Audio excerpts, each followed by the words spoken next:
How's it going, everyone? My name is Pavlo, and welcome back to the PavPod. Today's special guest is Arianne Young, a virtual assistant to the stars. I'm very fortunate that she is a good friend of mine. At least I'd like to call her a good friend, and I'm fortunate that I got to sit with her for a couple hours, so I'm very grateful that she did me the honor of sitting down for so long and answering all my questions and telling me what it was like and what it is like to be a virtual assistant, how she got into the profession, what it's like dealing with different clients, and everything from how to charge clients, how to manage your time, advice you would give to people starting off, people who shouldn't get into being a virtual assistant. It's a great episode. It's a long episode, so forgive me for that if you're looking for something short and sweet, but it's a great episode. I hope you guys really enjoy it.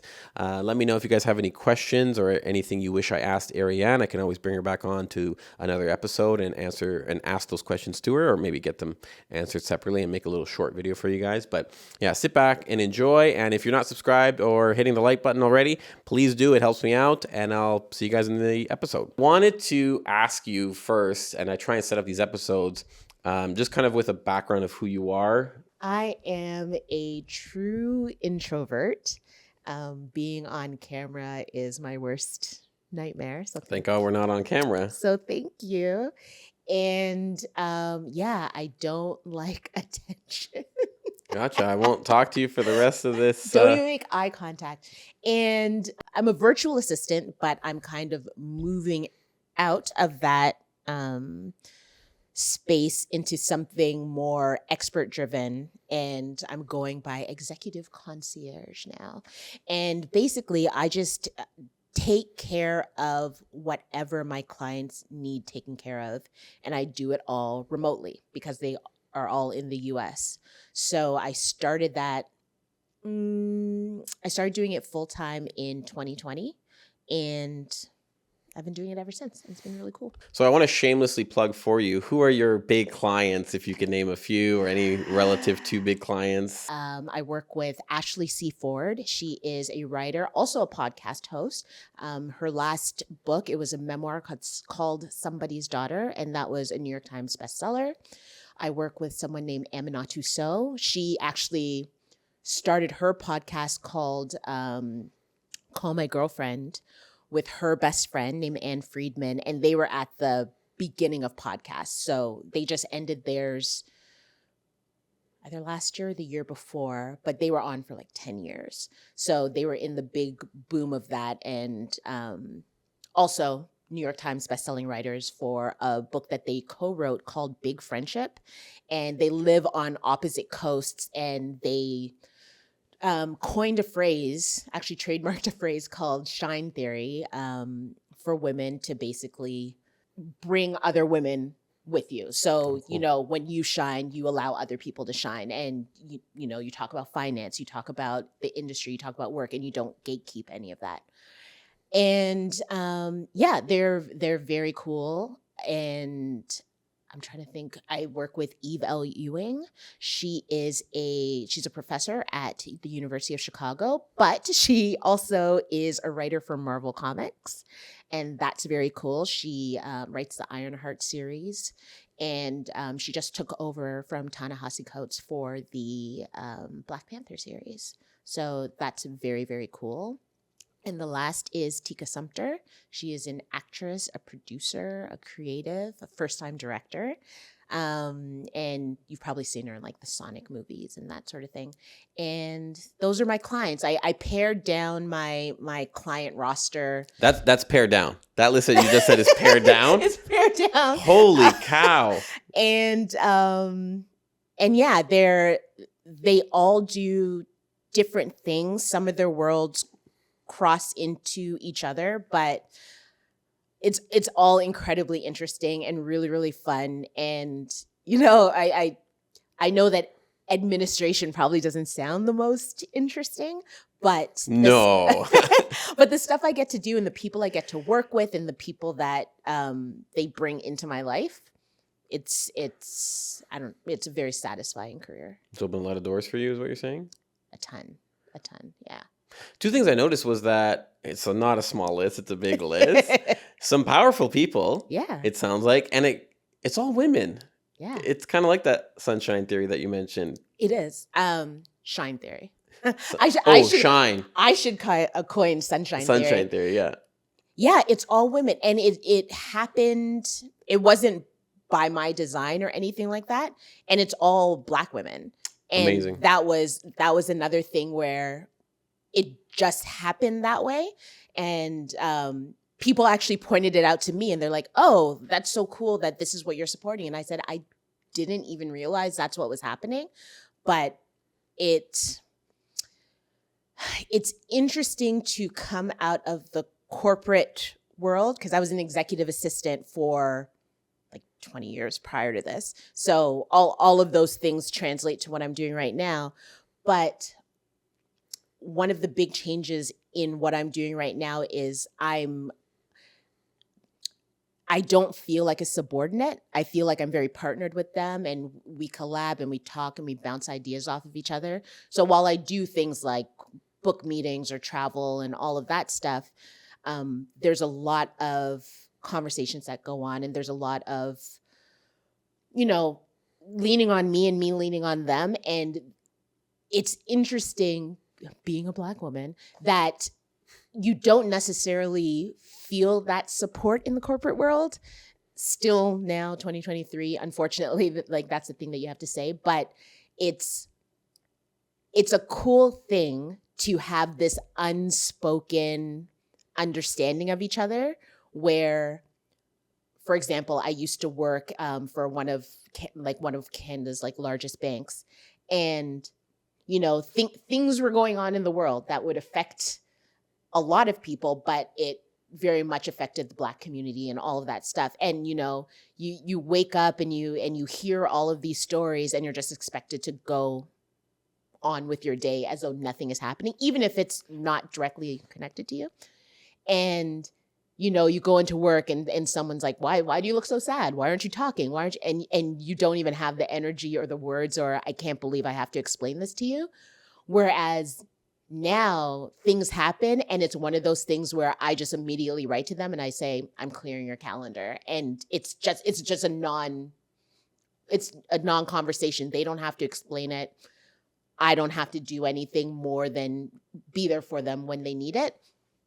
And it's very comforting. It's very, I think, needed and necessary in all communities. I think that type of understanding is necessary, but it feels really cool for me to be able to provide that to someone, fully knowing what it feels like on the other side, if that makes sense. Yeah. Yeah. Yeah. It's like being able to relate.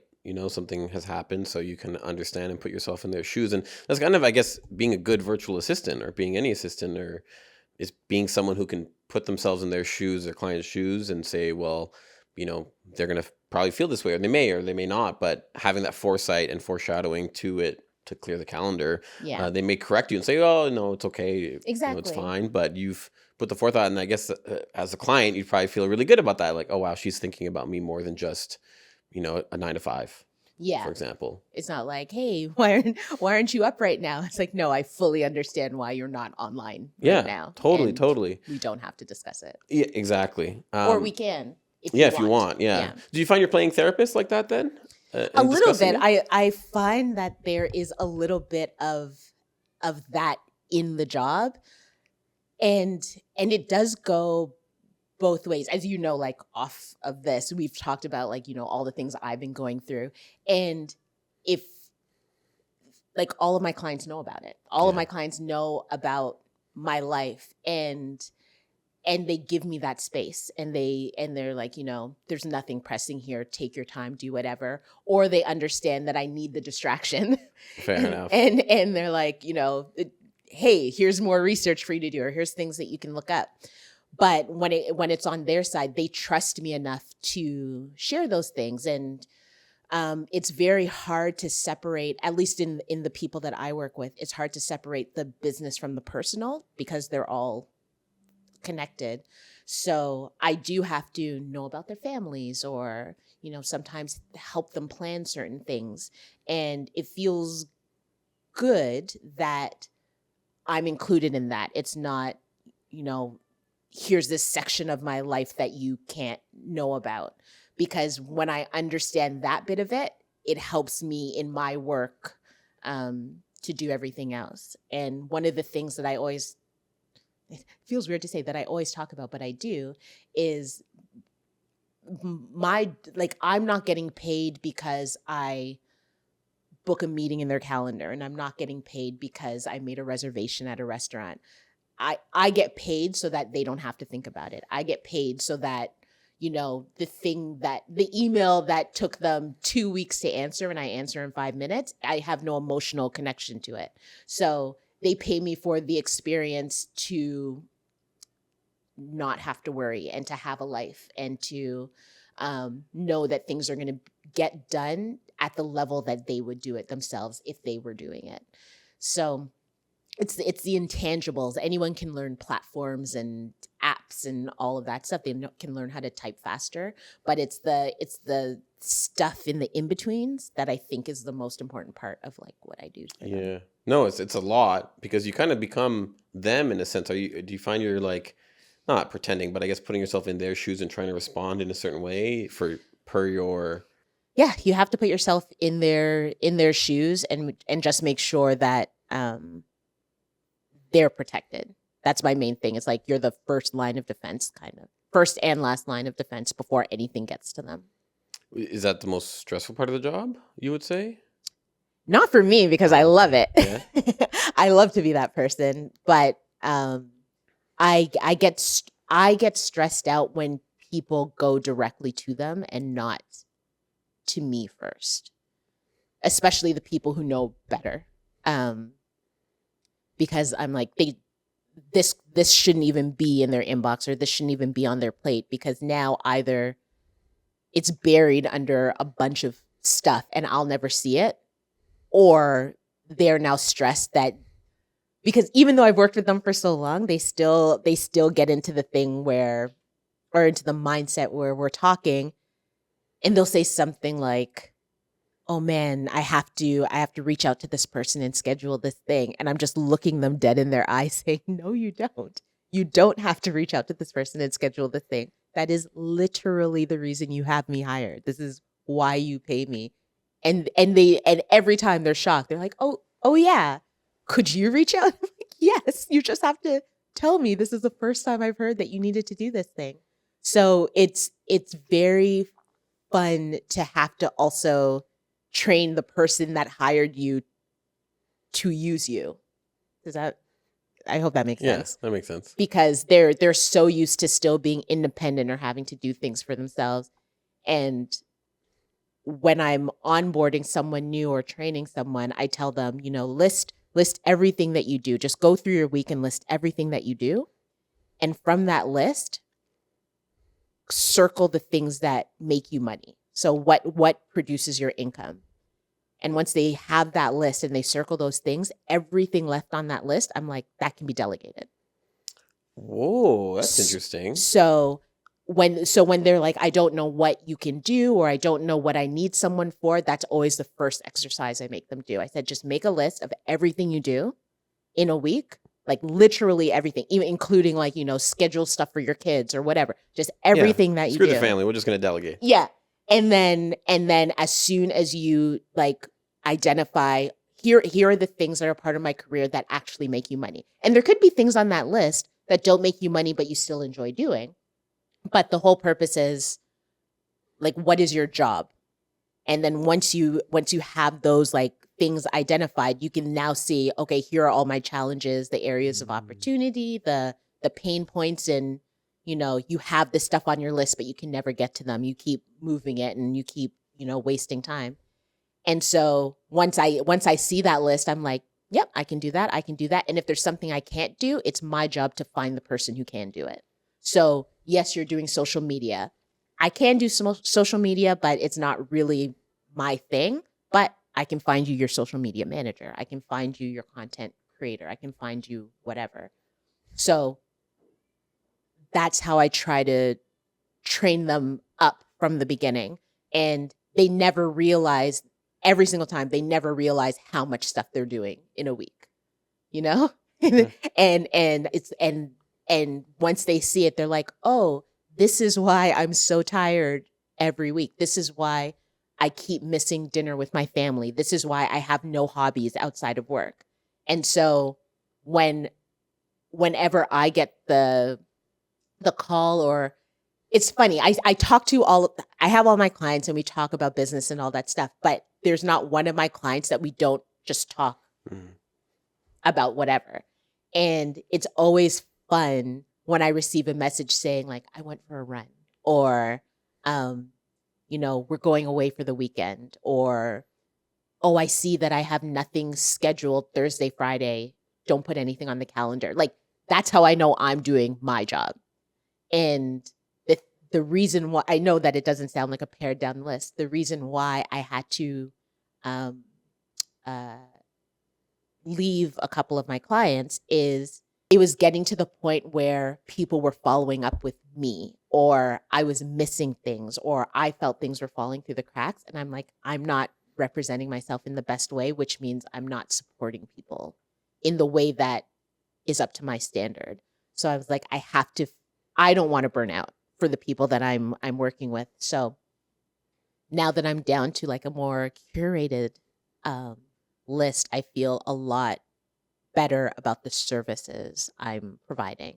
How could you do that? I feel like I would never be able to, how dare you what? do that? Because in my mind, I'm thinking in my corporate 9 to 5, I have to be burnt out all the time to show I'm working hard or to get the paycheck, like what did you tell yourself in that moment? Say like, look, it's enough. No matter what society may be telling me about like having all these lists and getting all this extra money, it was really the representation. Was that the strong point?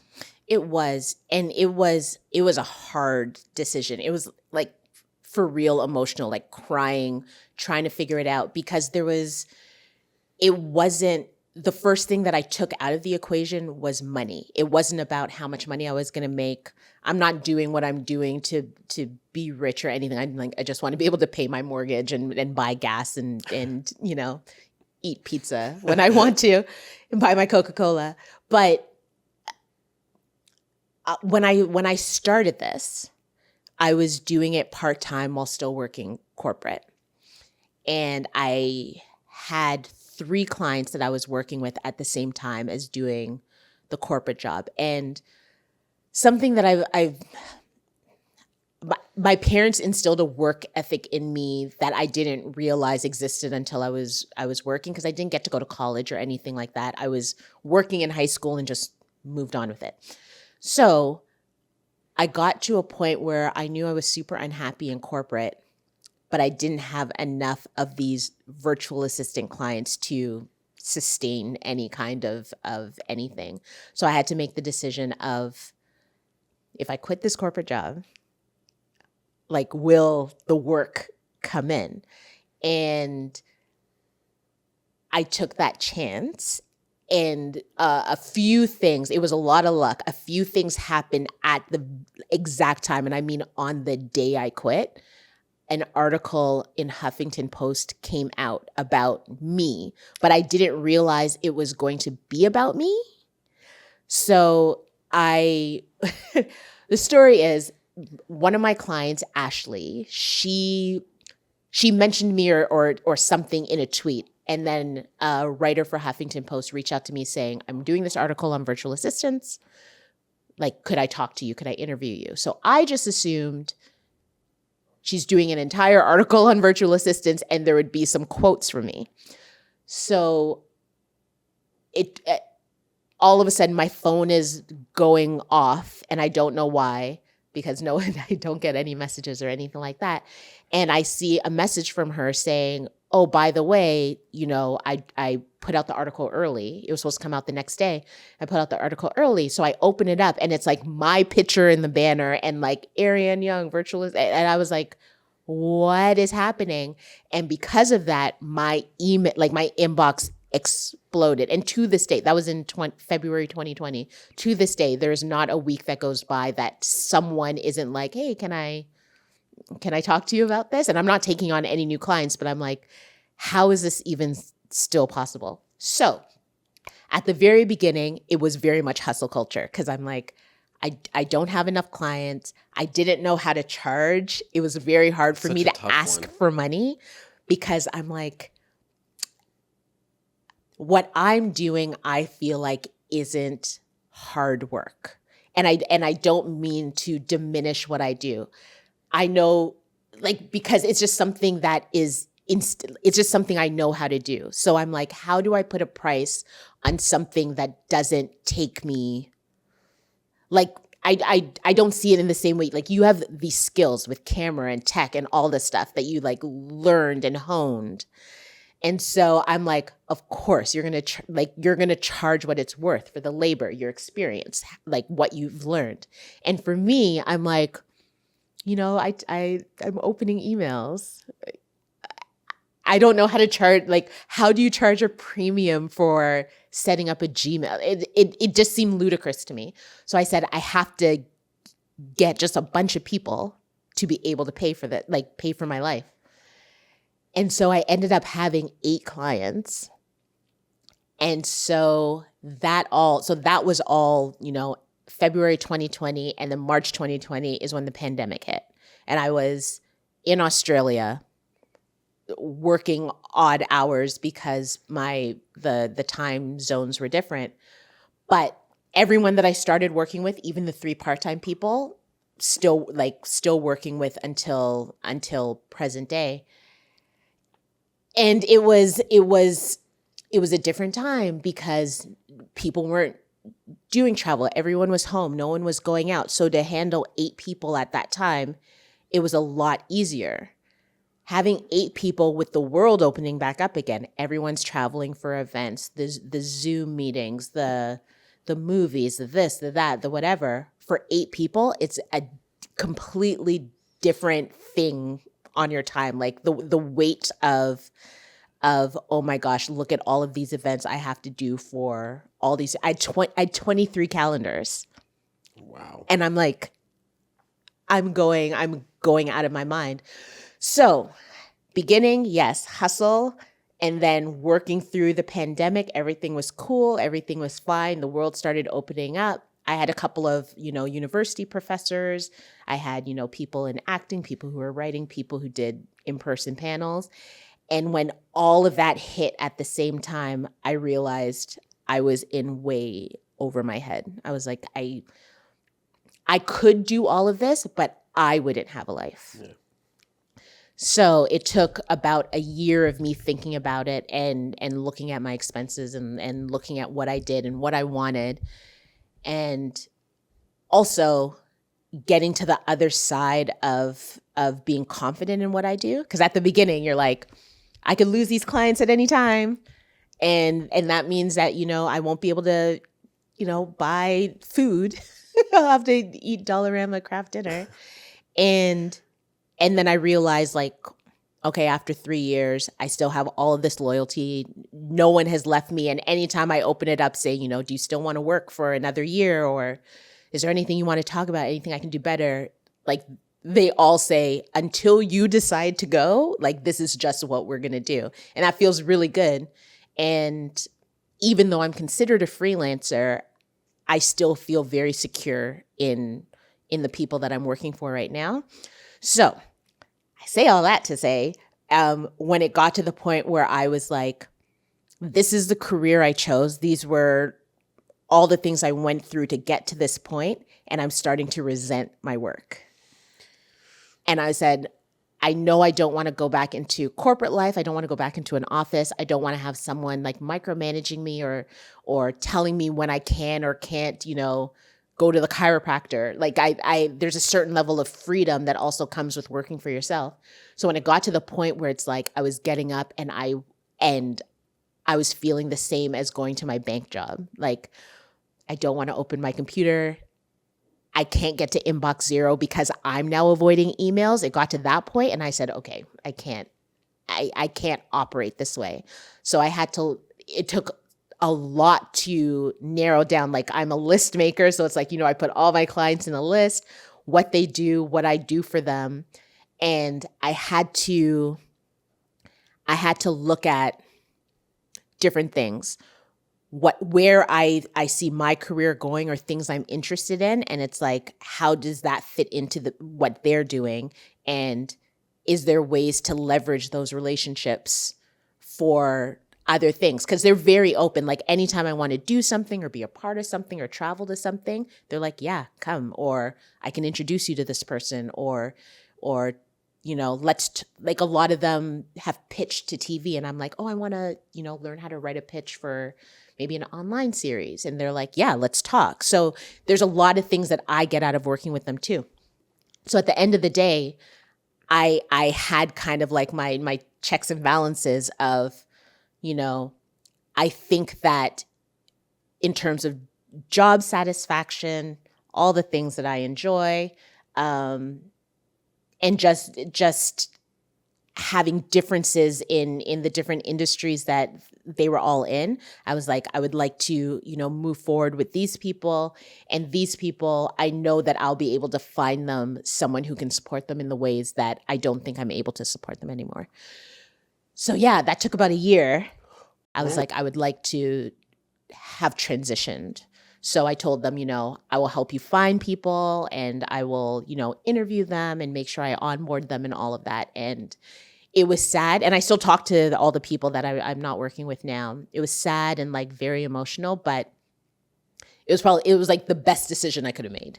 That was very long-winded. I'm so sorry. No, you're good. No, there's a lot of information. There's a lot to unpack in that. Lord. And good on you for doing that. I mean, it's interesting it took a year. Is that because you wanted to transition them out and that's the year time frame, or a year to figure out that you're overwhelmed and like you couldn't? Yeah. Okay. It was a year. It was a year to figure out, because I'm in therapy and, my therapist for the longest time was like, maybe it's work. And I'm like, no, it's my relationship.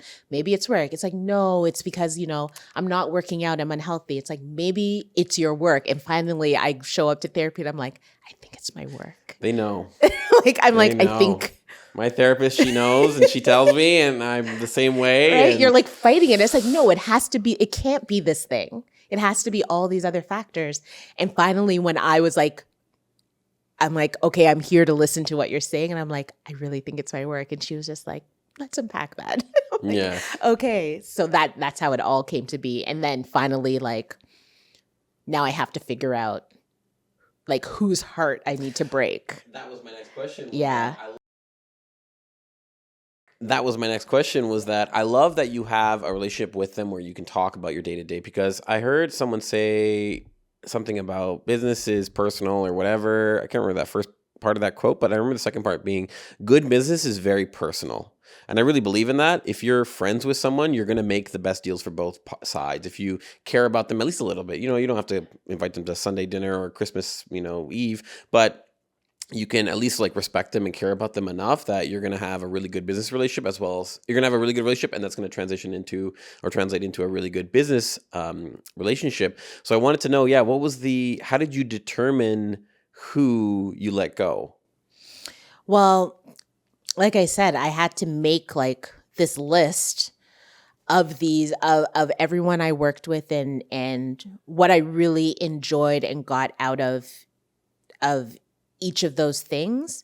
And then I looked at things that were kind of duplicating and, also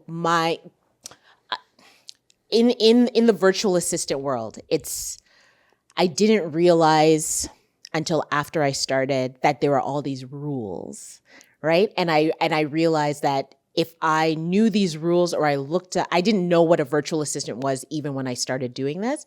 And I said, if I saw all of these, like, do this, don't do this, I probably never would have, I'd still be working at the bank, because I'd be like, oh, obviously I can't do this because here are all these rules that I didn't realize. So I just went for it. So when I decided that I would have to narrow it down, I just had to look at what was the best options for me, what I felt, how do I put it? How I felt. No, I said it pretty honestly before. There were certain people who were in industries where I felt like I've learned a lot. I've met a lot of people, made some connections, and just in being the person that has to talk to them before they even talk to my client, I've made friends with people I've never met, you know? So it's like, you know, this person from this studio or this person from this, you know, Harvard or whatever. And you just end up like, you know, checking in with them every so often. So I'm like, I've made some really cool relationships from these people, and I think if I continue on with them, there are other doors that might open in the future. And you know, with one of them who I absolutely love him. It was the only, until Retro Kid, it was the only other man that was on my list. He's a professor at NYU, and with him, I loved him, but he was like probably the most straightforward client I had. His needs weren't exceptional or anything like that. It was just like, you know, make sure my calendar was intact, make sure all of this stuff was running. And in my head, I was like, this will probably be the easiest client for me to find someone to step in, because everyone else had a lot more nuance in what they did. They had a few more different needs, and I enjoyed doing those things, but this one was super straightforward. So with him, I was like, this would probably be an easy thing for me to transition out of, because any average admin would be able to do this.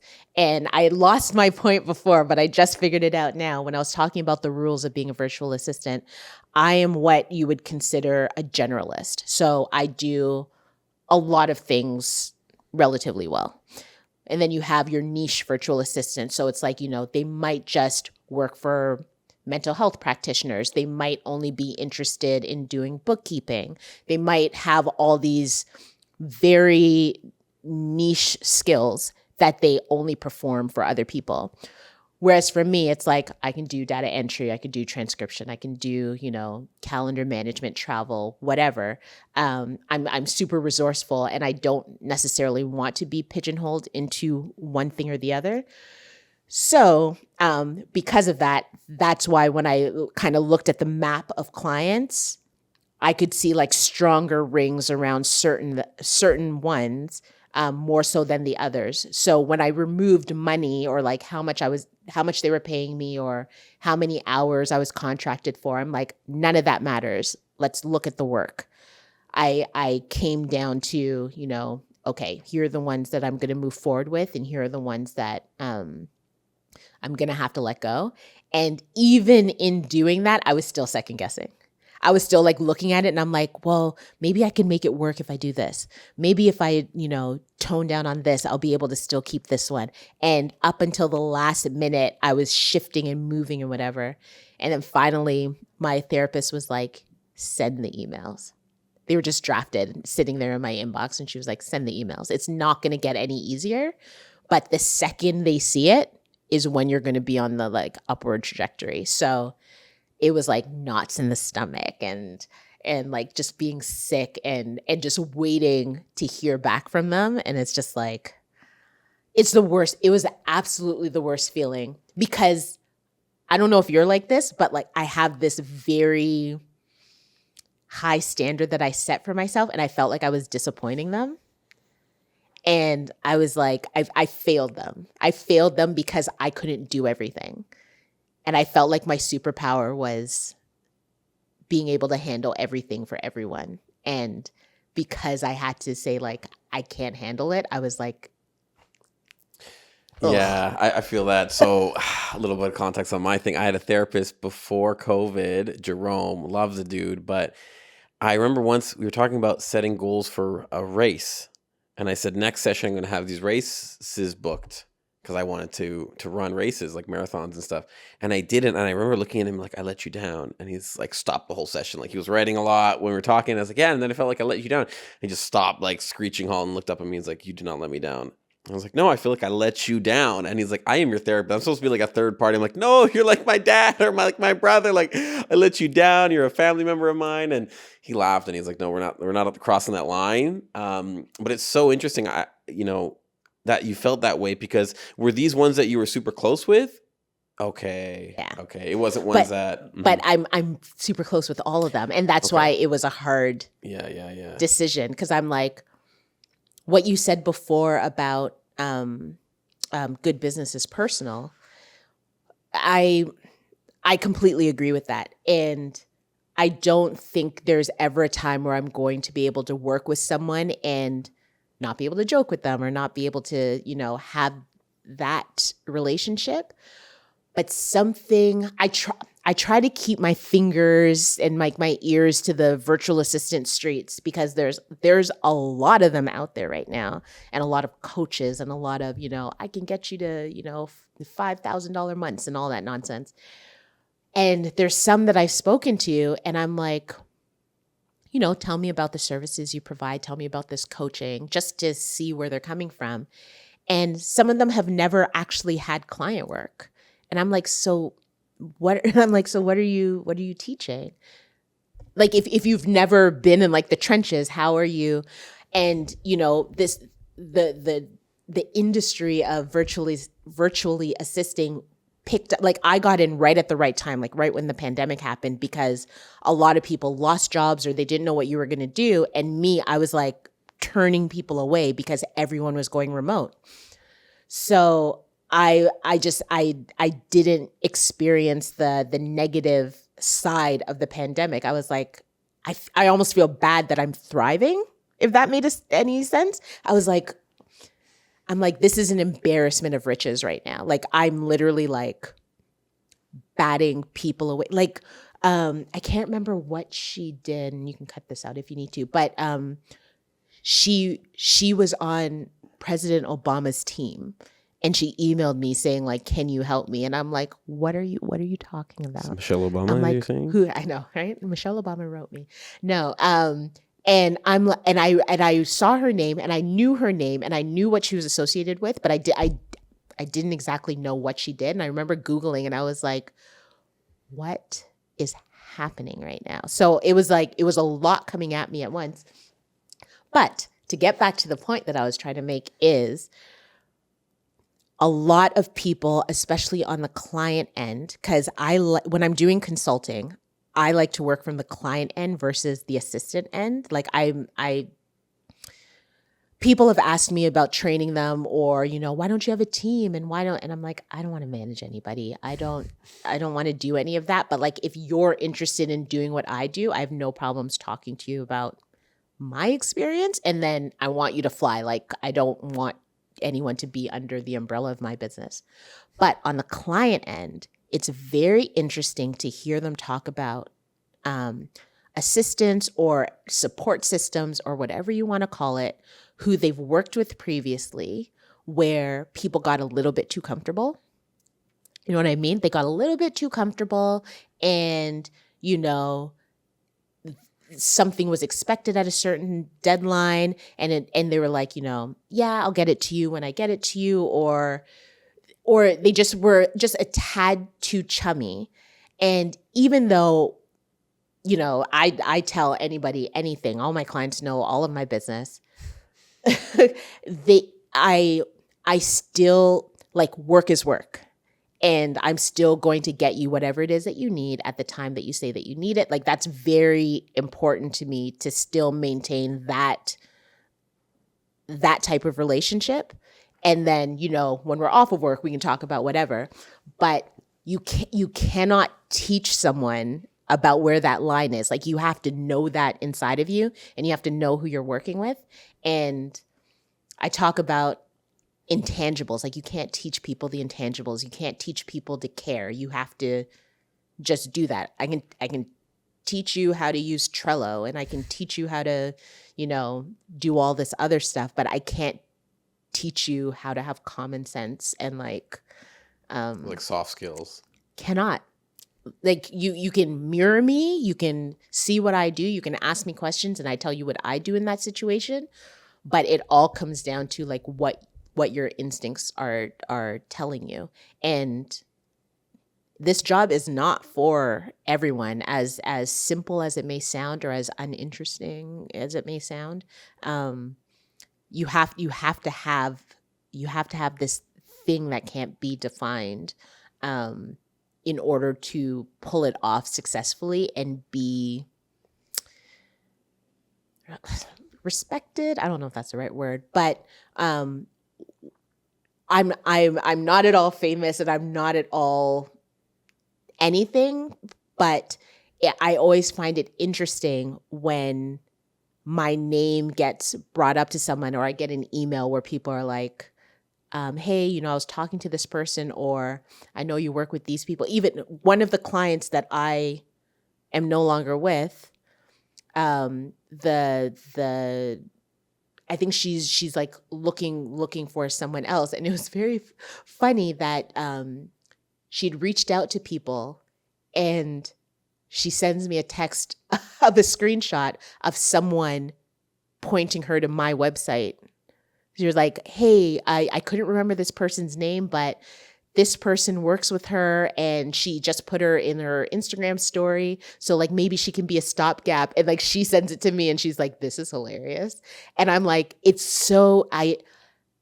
that stuff freaks me out, because I'm like, how did this person who I don't know find my website link? That's nothing. There's nothing on my website to send to someone I spent the last 3 years working with, to be like, hey, I've heard of this person and I think they're great. You should probably reach out to them. That's very funny, but it happens.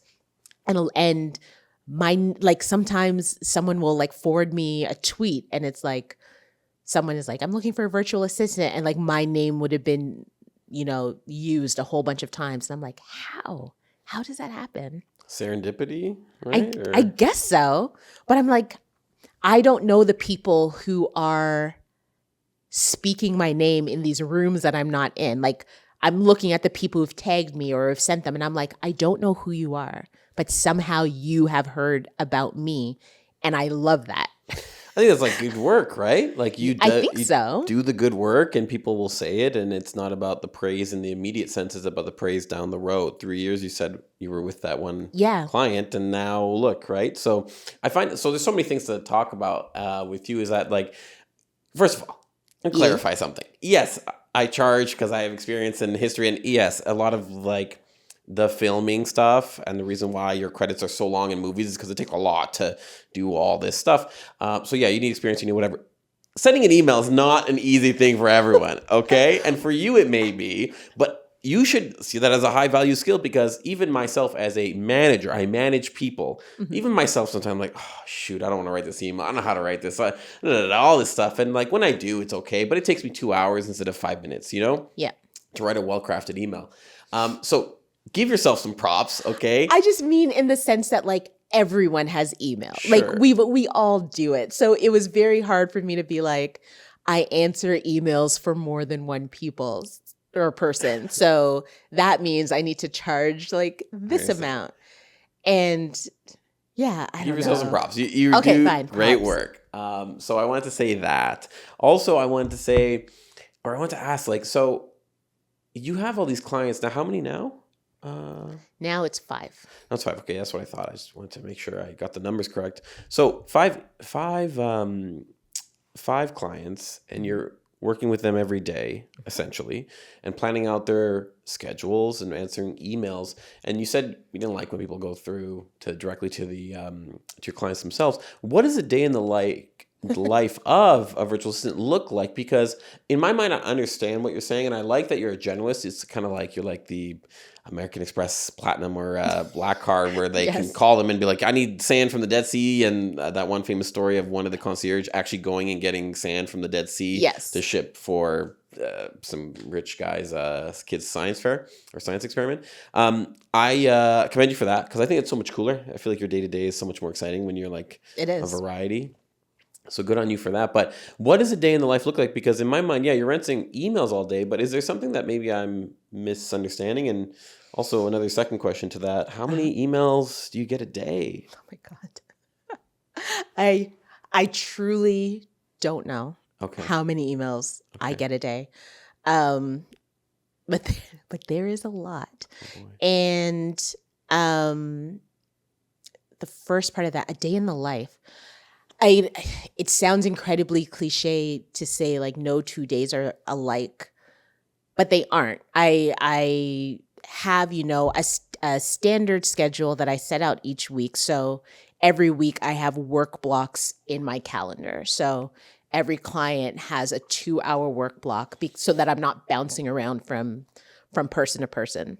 If I don't have, anything pressing that day, I can remove it and take that time back or put it towards something else or get ahead in something. So, after I wake up and walk the dog and do all of that stuff, even when I'm walking the dog, I'm like looking at my emails to see if there's anything super pressing. But I just, I open my laptop. All you need to do this is have, a personal computer and reliable Wi-Fi. You don't need anything more than that. You don't need a website. You don't need a social media presence. They help, but you don't need any of that. And I have all of my clients separated into profiles on my Google Chrome so that everything is just housed within there instead of just having like a million bookmarks. And I look at what I'm working on for the day, and I go through them and I set my timer. I have a timer on my phone just to make sure that I'm cognizant of the work that I'm doing, because I have contracted times for the month. So everybody I work with, it's like I have a guaranteed this amount of hours, whether I work, if it's 10 hours a month, whether I work 1 hour, whether I work 9.9 hours, I still charge the 10 hours for the month. So that's good. That's great for security and knowing, where your next meal is coming. But I still like to keep track of my time so that I'm accurately seeing where my work is going, because, I have one client where it's 40 hours a month. And with the writer's strike and actor strike in Hollywood, I'm not doing anywhere near 40 hours. Now, most people, and probably smarter people than I, would still charge 40 hours for the month. I don't do that. I'm like, I may be doing 10, 15 hours for this person. So I just bumped her down to my next level. It even though like she signed a contract, this is what's in there. I just have a hard time. I don't consider it taking advantage of a client. It's like she knows what she signed up for, and I'm sure she'd be fine still paying it. But I'm like, there's no reason to do that. Once everything starts, picking up again, we'll go back to the hours that we agreed to. But I just like to make sure that I'm running a fair business, because I feel like that will come back to you tenfold personally. So yeah, I work within those blocks. I time myself. I rarely, when you're working for yourself, it's very hard to take breaks because you're just at home. So, I literally have, walk the dog scheduled into my work blocks, and I have, I take drum lessons. So that is in there. I have a personal trainer and I go to that 2 times a week. So everything I do, to the point of shut down computer, is all within my calendar. So it's like I have to manage my calendar, and then I have to manage everybody else's calendar. And when I'm within those work blocks, it's going through, answering emails, setting up meetings, Zoom calls, booking car service, making sure that, I have the itinerary for events, building itinerary for events. Occasionally, if they're going to a different country or they're, going to a different city, I'm looking up, what is there to do during that time. A lot of times, if they are traveling, they might still have other commitments. So one of my clients, she hosts a podcast, but she also travels for work. So sometimes I have to make sure that she has that equipment with her to do these recordings or whatever it is. Other times it's a lot of personal stuff. So it's booking doctor's appointments. It's making sure that my clients are eating, sending them lunch. And a lot of the stuff that I do, it's not asked for. It's just part of like taking care of someone. And I like to, instead of saying like virtual assisting your stuff, I'm like, who is your support system? Because that's essentially what you are. And it's, making sure that things are followed up on. It's a lot of it's just a lot of managing on every level that you can manage. Email, calendars, life, personal, like, your anniversary is coming up. Is there, like, should we be blocking out this time? It's July now. Have we looked to Christmas and when you're taking that stuff off? Do we have to get gifts together? It's anticipating, it's forecasting, it's a lot of in the minute stuff because, I have all those emails, but on WhatsApp, I'm also have clients being like, let me know about this. Can you look into this? And then you're now reprioritizing your day within the work block that you've already scheduled. So it's a lot of, by the seat of your pants, you have to like switch and move and change. And, I utilize a lot of the stuff on, my phone to make sure that it's like I'm in my work hours, so only these people can get through to me during this time. So that I'm not, distracted by Instagram and all the other stuff. I still check it, but like I'm not getting notifications and all of that stuff. But, sometimes something will come up from somebody else and you're just going to have to on a dime switch and be like, okay, the thing that I'm working on, I can do that tomorrow. I can do that later today because this thing is now hugely urgent. So yeah, it's a lot of just my day-to-day life is just a lot of anticipating and having people, having my clients tell me they're okay. There's nothing to do here. We're fine. To only then let me know that the thing that I asked them about, 2 weeks ago, a month ago, it's like, yeah, so that, can you do that today? And it's like, yep, yes, I can.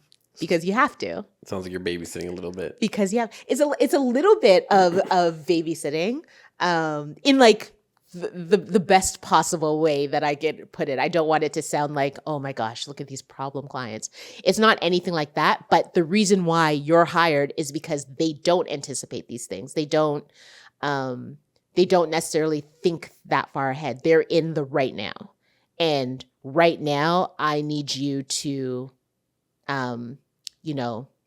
grammar check this article or like this Q&A that I just did, because it has to be in by, 3:00 Pacific time. And, I'm Eastern time. So it's like, I have to make sure that everything I'm doing aligns with their expectations and deadlines and all of that stuff. How would you describe someone who would be really thriving in this type of environment? Like the personality type? I'm assuming someone who's really anxious, maybe not the best. I mean, I am incredibly anxious, but it's very different when it's someone else. So it's one of those people that like you can do for someone, but you can't necessarily do for yourself. So I am my life, Arianne's life is disorganized. It is a mess. It is an absolute mess. But you put me into this person needing anything, and I'm like, yeah, this is very simple. It's Tetris, and I'm like, yeah, and this is the final product, and they're like, wow, how did you do that? And then like I go back to my hermit cave that's like covered in dog hair, and I'm like, I don't even know if I can vacuum today. So I would say the person who could get into this would have to be, you have to be caring. You have to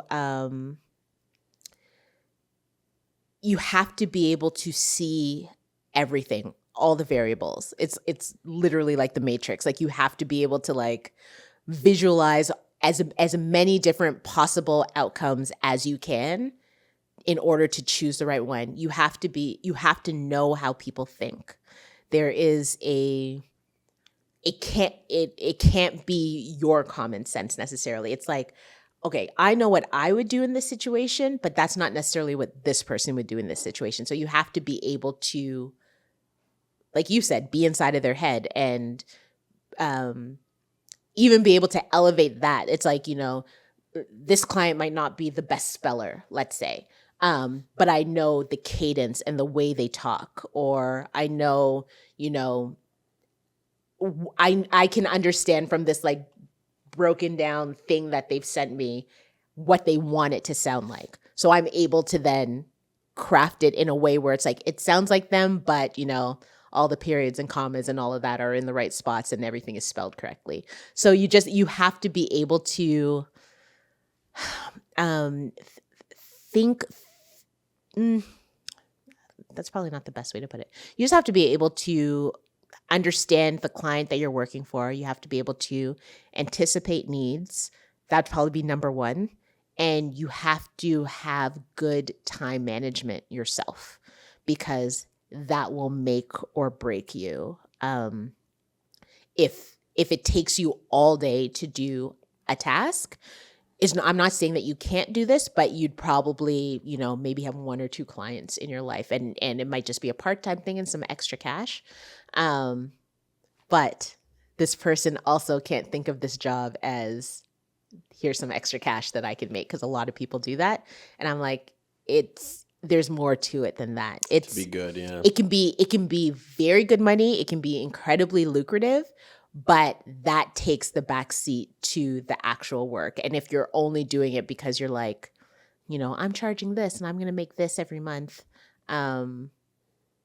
yeah, that's not cool. Like I'm making more now than I ever did working corporate. However, there's the taxes you're not thinking of, the benefits, the health insurance, like all of that stuff that your good old human resources team took care of that you never anticipated. Everything's a write-off. Everything's a write-off. And, Everything's a write-off. The write-off people will take care of it. And I'm just like, how much do I have to pay taxes this year? Yeah. I've never seen that many numbers after a comma before. Take an IOU. It's so bad. But yeah, I think, and you have to, again, like I'm using all of these adjectives where I'm like, I wouldn't describe myself that way, but I am that way for other people, but not necessarily for me. So I'm like you have to be patient, you have to be caring, and you have to, have all of these things. And for me, I'm like, I'm the most impatient person I know. But you just you go into a different drive when it's somebody else, and that's probably why my relationships have all failed, because like you become this chameleon where you can anticipate and see and do all, and be all of these things for all these other people, and then when you're left to your own devices, you're like, why can't I do this? Like, why can't I do this for me? Or like, do I have any hobbies? Do I have anything? Like, who am I outside of this work? So yeah, it's interesting. You have to be able to set boundaries and stick to them, but also be flexible enough to know that the work still has to be done. Because that's another problem that you have, not even necessarily with virtual assisting, just anyone who's in some kind of like support role, where I've worked with a lot of assistants where it's like, they're off the clock at 5 p.m. And it's like, that's fine. And I understand that. And by all means have your boundaries. But it's like, if we're in the middle of booking a meeting or doing an event and it's tomorrow and we haven't at all come to any kind of conclusion, like the work still continues. So there are people who don't understand that, and it's like you have to understand that if you're gonna be successful. Yeah, no, for sure. I think that's so funny you say that, because I find with my job sometimes some of my team, no offense to them, and other people in my department, I guess, they're very much like, I stop at 5, and that's all well and dandy, and I'm a big proponent of that. But yeah, the world goes on. You know what I mean? So if like in my case, it's a lot of events or videos need to be submitted for these events or for said submissions and whatever, they're not going to say, it's okay, you finished at 5, like it needs to be done and it's not done, so send it over to me so I can submit it. But so you are now a virtual assistant. You didn't start off with that. Tell me a bit about how you got started. Like, what was a young Arianne like? Did you always want to become a virtual assistant? Did you plan on this? I know you said you're at one of the big banks, but what would you want to do when you were a kid? When I was a kid, I wanted to be a chef. That was my big goal, and my dreams were stomped out by my father, because I remember I am not a great public speaker, as evidenced by this podcast. I'm not a great public speaker, and I shriveled at having to stand in front of a class. But I remember in 8th grade, it was Mr. Paplato's class. We were Form 813. And I remember being in the portable, and we had a project where we had to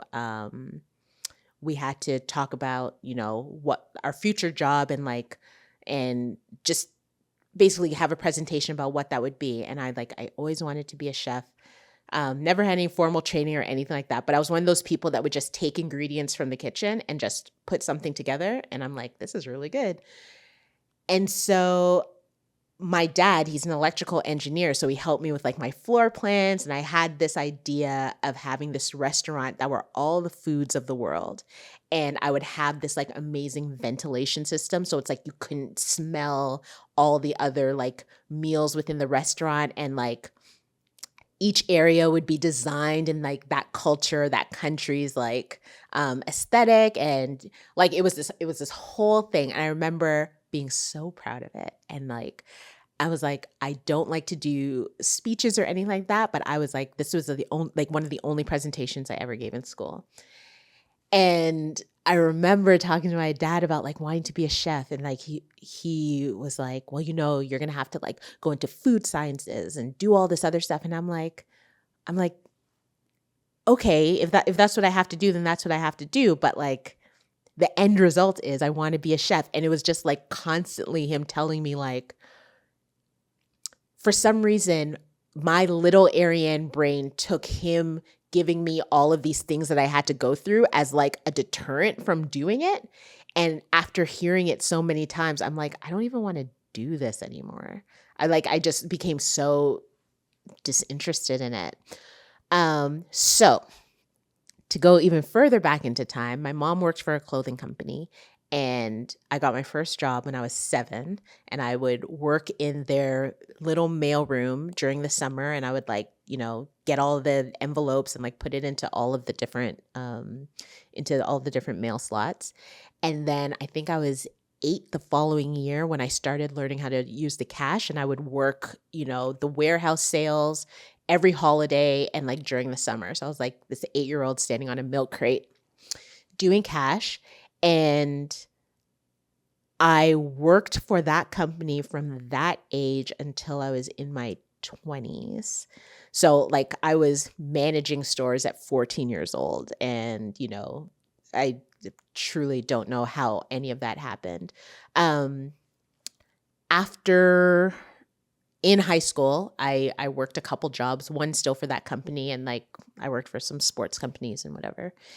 And when I realized that I wasn't going to be able to go to any sort of post-secondary school, college, university, or anything like that, I just leaned into more work. So I got a job in management for the same retail company. And I kept applying to their head office, which is where my mom worked. My mom's the general manager there. And I kept applying, and I knew I couldn't work for my mom because they had this whole rule about nepotism and blah, blah, blah. But I kept applying and applying and applying, and my district manager just would not allow me to move up. And I got so mad because I'm I don't want to work in a store anymore. I hate working these hours. I want a real job. So I finally got into their head office, and I was an administrative assistant to the warehouse manager. And my job was I handled all of the US stores and the allocation of clothing that went there. And then I would help him with whatever else. So I started with that, and then I moved up through the ranks. I moved into loss prevention for the same company. And then I realized this is basically the only experience I've had is working for this company for my entire life. So I shifted, and I got another job. I worked for a company called Spin Master. They're a Canadian toy company. I worked for, and these were all in executive assistant capacities. I worked for the LCBO. I worked for a design and tech company in the city. I worked for Red Bull, like just all administrative roles. And yeah, and then I worked for the bank as well. So I kind of like in all of these different industries, I just kind of translated into, talent manager and other admin roles. And so while I was in the design and tech company, I took a major pay cut after I left Red Bull for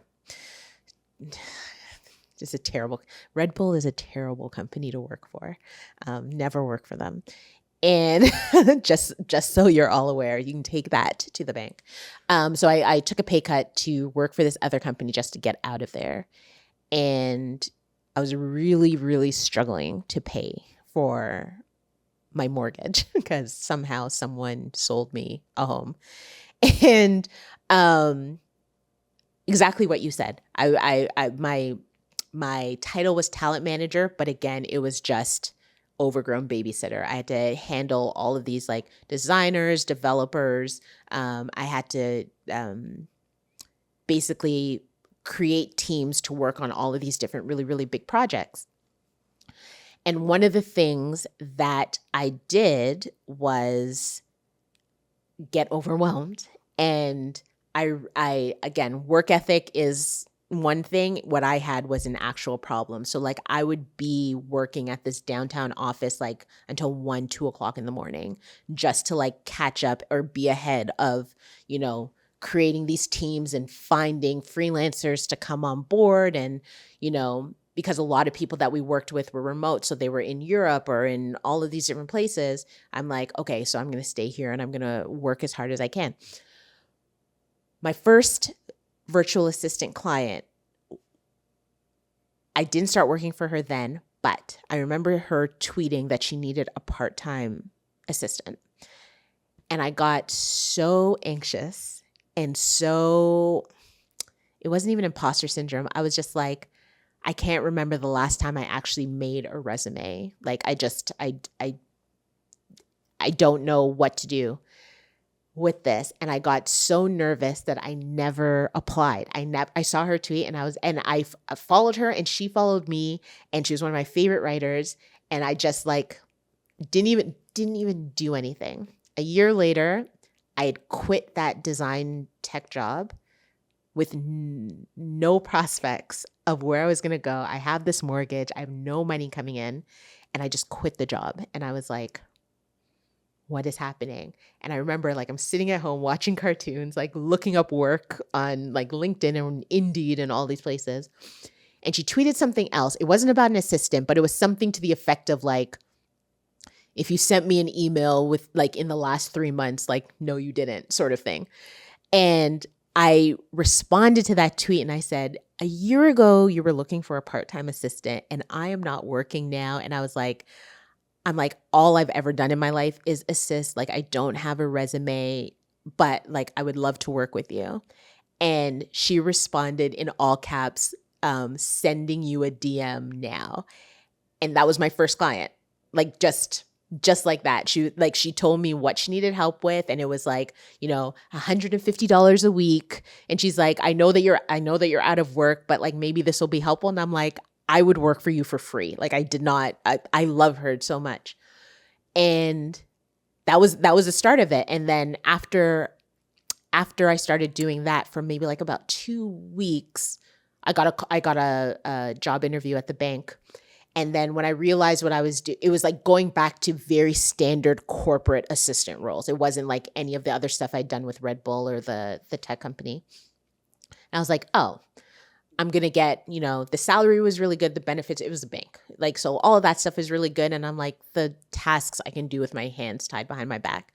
So I was like, I'm going to keep working with this person as long as I can and just have this save this extra cash because I'm like going to get this salary. And then from there, someone I don't know suggested me to this other person I don't know. And she sent me a DM saying like, I heard that you're doing this. Like, do you have the capacity to take on somebody else? And I was like, I think so. And she told me what she wanted to do. And I was like, yeah, that seems like super simple. And so I had 2 clients plus the job. So what I learned from working for Red Bull is never give up your phone number. Always keep 2 separate phones, the business phone or whatever. So I had my personal phone that I would do all the work on.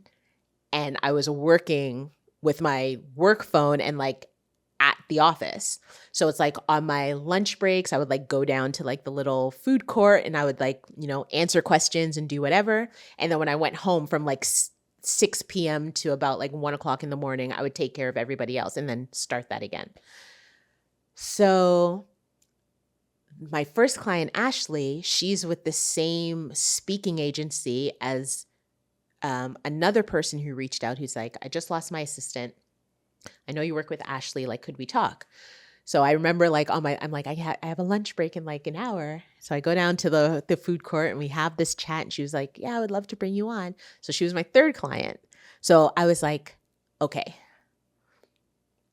I can't take any more of these part-time clients on with the full-time job. And because I was already like fully burnt out just from like, being there at 9, working until 5, and then, getting home at 6, working till like 1 or 2 in the morning, and then getting up and like just doing that every day. So I was just, but I loved it.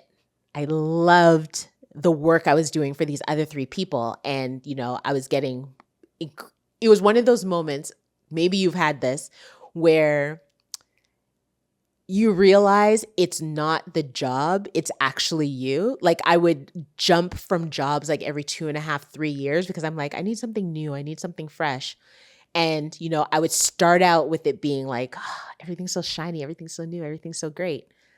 And then you realize, oh, I hate this. And I'm like, oh, it's not the job. It's me, like me. I'm not supposed to be doing this thing. And then I would jump to another job and I'm like, okay, this is shiny and new. And like, once you learn all the things, you're like, I hate this, but it's not the job. It's me. Like the job was always what the job was. It's just that it was new. So like I jumped to the bank and I'm like, oh, this is perfect. Like I don't even have to think about the work that I'm doing because like, this is easy. It's calendar management. It's this, it's whatever. And it wasn't at all hard on me, the work. But after I you learned all the people you have to work with, you were doing the things, you were getting micromanaged again. I was just like, it's not the job. I hate doing this. So I was like, I don't hate working for these people yet. And that's when like I started really thinking like, okay, if I want this to be a career, I can't keep doing the full-time thing. But that means I have to let go of the full-time thing and trust that I will get more work on this side. Like everything had been word of mouth. Didn't have a website, didn't have anything. I was just kind of like, yeah, I'll do it. Why not? And so, yeah, that was kind of how that went. And then I just took like a leap of, again, quit the job with a mortgage. No idea how I was going to pay it. And like the day I quit is the day that article was posted. And then I was just fully booked ever since. Hey everyone, quick pause. If you really like what you're hearing, please hit that like button for the YouTube algorithm. It costs you nothing, but it's going to help me out a ton. All right, let's get back to the episode.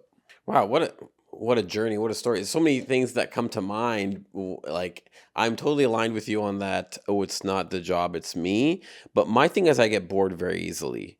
Every year or so, I've gotten a promotion or a job or a new task almost, I like to say, except for the last 2 years, which I've been managing, but which is always it is always interesting and changing. And I find myself getting bored. I've mastered something, next. So I remember being in field visiting Best Buys for the client now and loving it and thriving and being great, but then saying, this is boring. Next, and getting thrown a project and a task and then conquering that and being like, next, like I'm hungry hippos here, like always looking for more. So it's not that I found that the job was boring. I mean, I did, but for different reasons then like, I feel like I'm done with this now. And so something I've realized about myself is that I'm always hungry for more. So it's funny you say that it's not the job, it's me. Because I tell my mom every year in university, being like, I'm done with this. I want to quit. And my mom's like, no, you get this degree. That's the only thing I've asked you for years is just get a degree and you can live at home. It's okay. Otherwise, you're going to kick you out. But so thank you for telling me how you got to where you were now. Yes. And there's something I want to ask later about where you kind of are moving towards in the future. But why virtual assistant? Why and sorry, why assistant in general? Why stay? What for years? What is it about? Is that because it's so second nature to you? Is it the disconnection from the client so it becomes so much easier for you? Do you like managing or do you like fixing other people's problems for them and having it all organized and foresight with them? Yeah, it's funny. So I have an older brother, and he's an artist, an illustrator, an animator, and he's always been like exceptional, and it came second nature to him. And I remember being young, and he's also like very academically gifted. Like that was not me. I made okay grades in school, but like I definitely wasn't, you know, blowing anybody away. And I remember always being so envious of him because he had this skill that not many other people could do, but like it was nothing to him. You know, like he would draw and like that was fine. And even as we got older, it's like he could work for all of these different people, but and he didn't even care to do it. He's like it even he could do it, but it wasn't his passion in that same way. Like, oh, look at this thing that I can do. I can just go get work in this. Like that wasn't necessarily his trajectory. And in my head, I was just like, if I could draw like Randy, oh my gosh, like Disney, like whatever, like all of these things. Like I'd be drawing for comic books and whatever. Like it would just be, that would be my only sole goal. And I never, and even to this day, like I never had what I called it back then tangible talents. And I'm like, I never had a tangible talent. There was nothing I could do better than maybe the average person. The only thing that I was skilled at was like pop culture references, like for whatever reason from a very, very young age. So like I was deaf when I was a kid, and I didn't speak because I didn't know, I couldn't hear, so I didn't know how to speak. So anyways, after years of like procedures and all of that stuff, I could finally hear, but I was still very quiet. I was always an observer.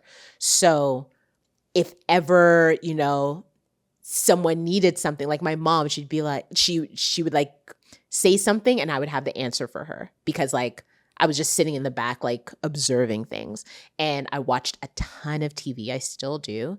And those were the things that I absorbed. And I don't know how similar, like, you know, Jamaican parents are to anybody else, but like my dad would always be like, you know, if you studied your books as much as you studied, you know, The Simpsons, you'd be like an A+ student. But like I didn't care about math and science. I cared about, you know, the TGIF lineup. So it's very funny now because you think about it now and you're like, look at all the jobs that could probably have produced now. But back then I'm like, I have nothing. There's nothing I'm good at. I whatever. So I was always envious of my brother. So when in school, I was a very good, so lame. I was very good at typing. Like it was my best class for whatever reason. And even when I would, you know, get home, my mom would be like the printer wasn't working or she had something there that like got messed up, and she would just give it to me and ask me to just retype it because I could do it in 2 seconds. And she still does stuff like that.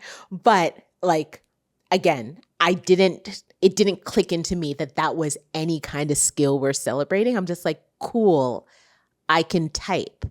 And then when, you know, the internet was more of a thing for people our age, my mom used to my parents were separated. So like at my mom's place, it's like we had the computer and I had a TV in my room and I had all of the like cool stuff. So when I was on the computer at my mom's place, you know, I was doing stuff like ICQ and MS Messenger and all that stuff. And I would have like 8 screens open. And my mom was like, how do you concentrate on it? Like, how do you? And I'm like, oh, this is so much easier for me than talking on the phone, is to like maintain all of these conversations. So it's like as a teen and adolescent, it's like there are all these random things that like stuck with me, but I didn't see them amounting to anything. And like when the whole thing about college came up, I'm like, okay, I know I'm not going to be able to go. And even when I was looking through pamphlets and stuff, I was like, there's nothing here that I'm super interested in. So even if I could go, it would be a waste of time because like what I'm going to do like general arts and sciences or something. And it's like, I don't know. I knew I wasn't going, so it wasn't even a question for me. So I knew that, you know, I could manage things. I knew that whenever I got hired places, like they would always put me in the role of like doing the paperwork for whatever reason. It's like even when I was working like part-time seasonal at Kitchen Stuff Plus, just for like extra cash, they were like, oh, I see that you've been third key and assistant manager and blah, blah, blah, blah, blah, blah.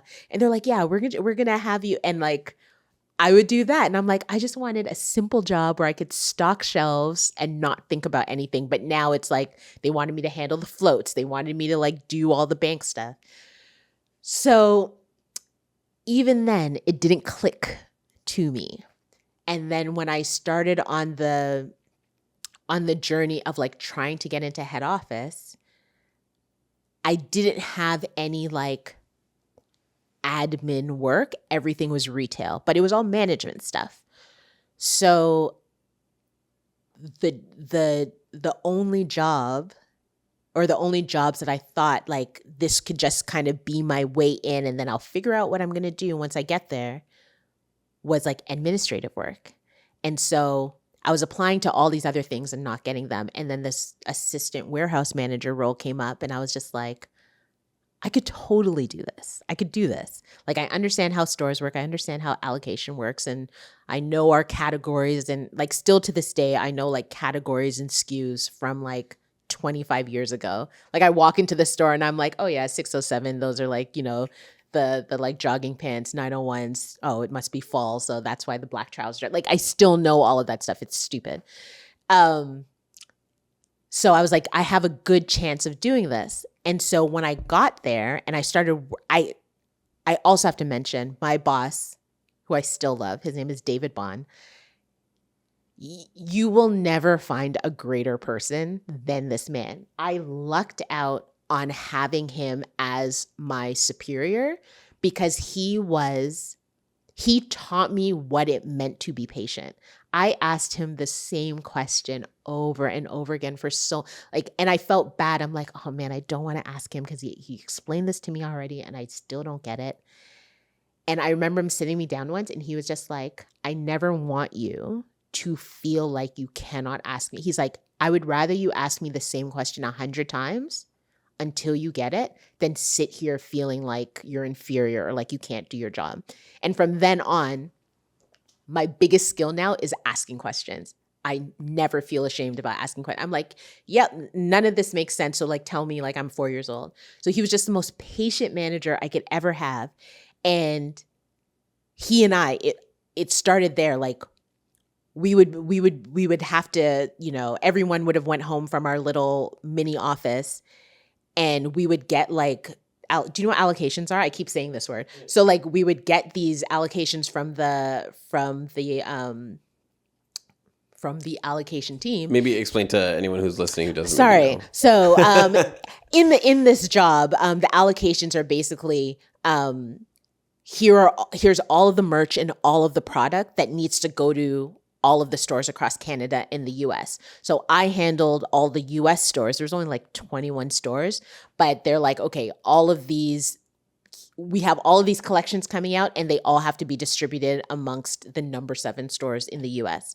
So I would get these sheets of paper that had all of these different categories, and it was my job to put it into the system so that those labels could be made and they could be shipped out. So there was often times when I was done with my work, I would help my manager do the stuff for all of Canada. So, again, it was the same thing. People saw 5 o'clock and they would bounce. And I would be the person who'd be like, is there anything I can help you with? And then, there would be this last minute, 5:25, and the allocation team is like, we have to get this stuff out. And we would just like split the sheets in half, and we would just sit there and just like put these things out. And again, like my learning how to type at a very, very young age, it's like I can be in front of any keyboard or any sort of like number pad, and I do not have to look at it. Like from working on cash registers from 8 years old, it's just I that's just what I know how to do. And so we would just sit there like laughing and talking. I'd be like turning around. I'm like, yeah. Okay, cool. And then like these shipping labels would just be shooting out of the machine. So that was my first sort of taste of like true administrative work. And I knew that I got a lot of joy and satisfaction out of supporting other people.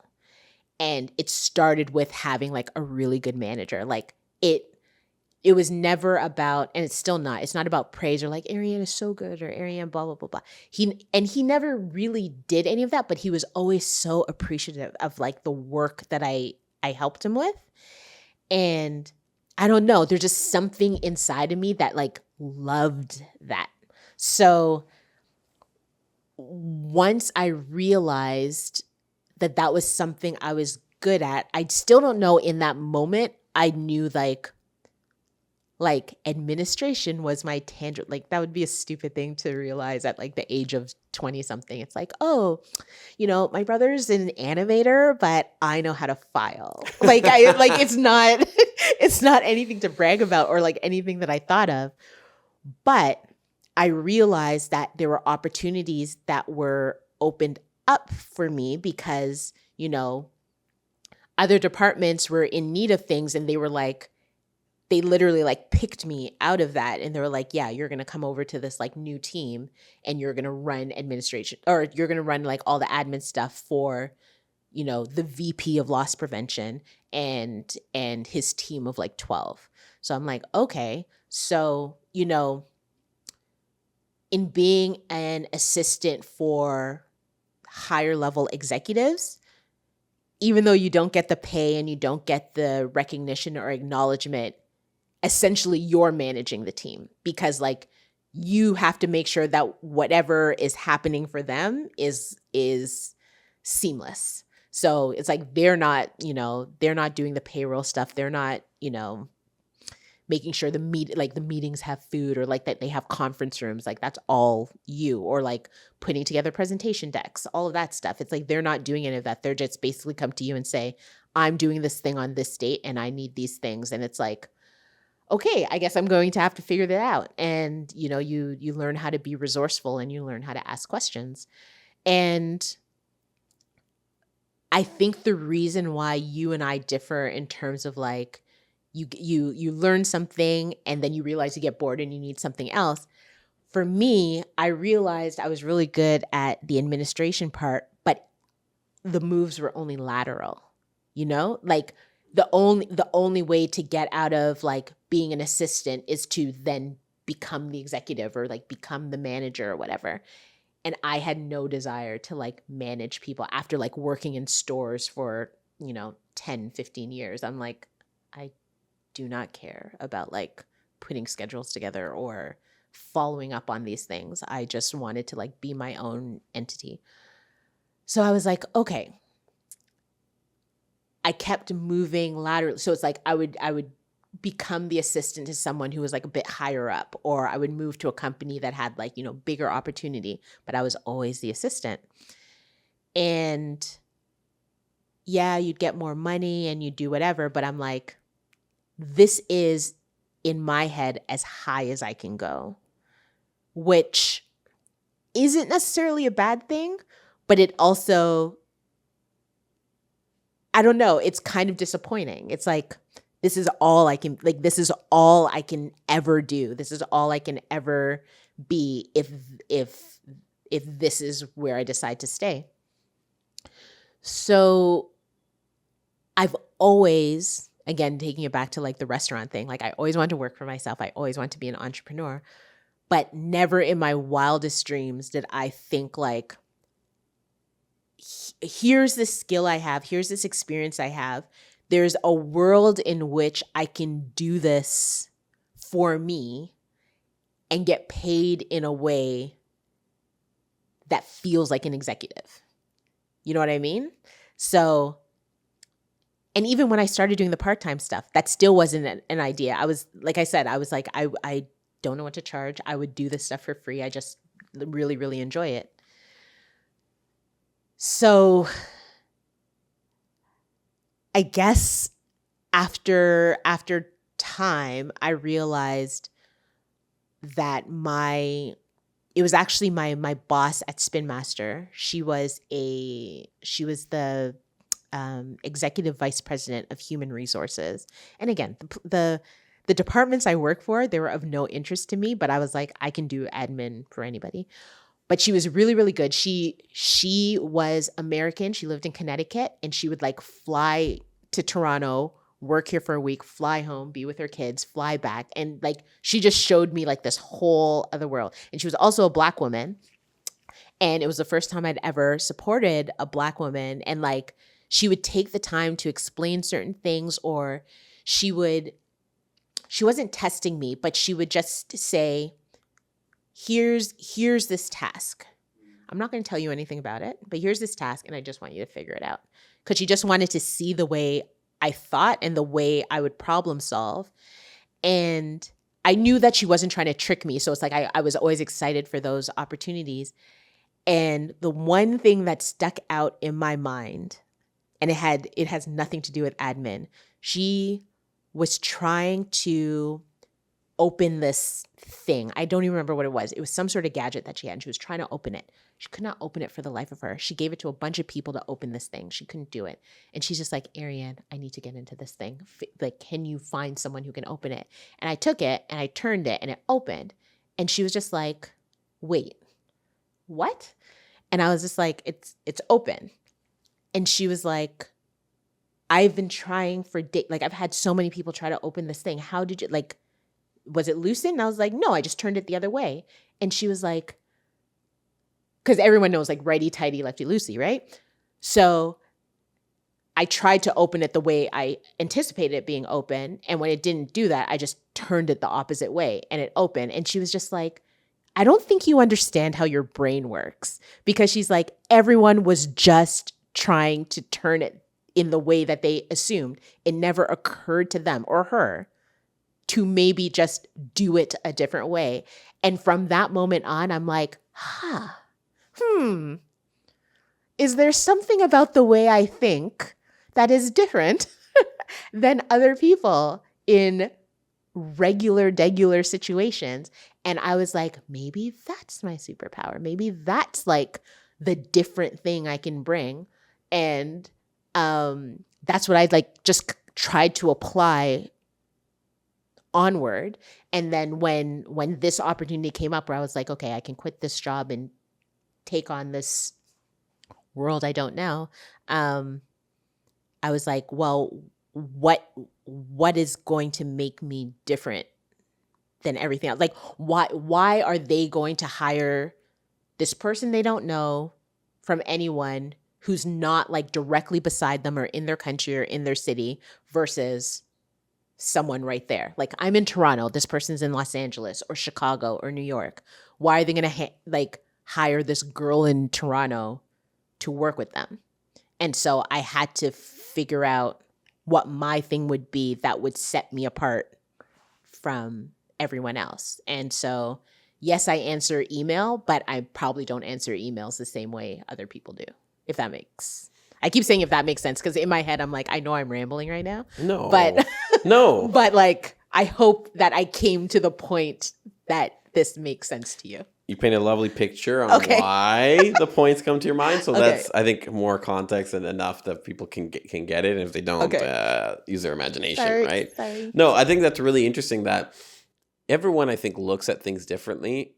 And I think, unfortunately, with society and, the typical trope of school making us factory workers to press a button, for 40 years. I understand why it was all developed like that, but I think we need to start to make problem solvers and people who think differently, right? And kind of find where they fit into different slots, And I think that's the beauty, is that you found that. You were able to find that out. First, you have a great story of how you found that out about yourself and how you got into where you are now.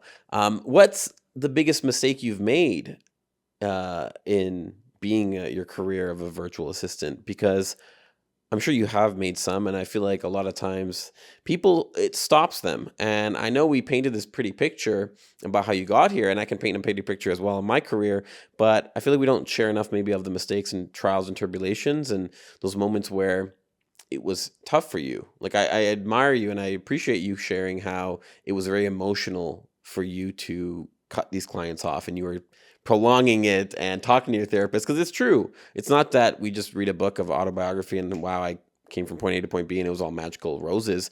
I'm sure it was a lot of mistakes, a lot of tough times. Is there one that stands out that kind of like that unlock eureka moment of twisting the thing, where you said, this is a big mistake that I've made and I've learned from it, or maybe a little mistake that you think taught you a lesson? Like It could be it in the virtual assistant space or it could be or outside. anything. It's up to you. I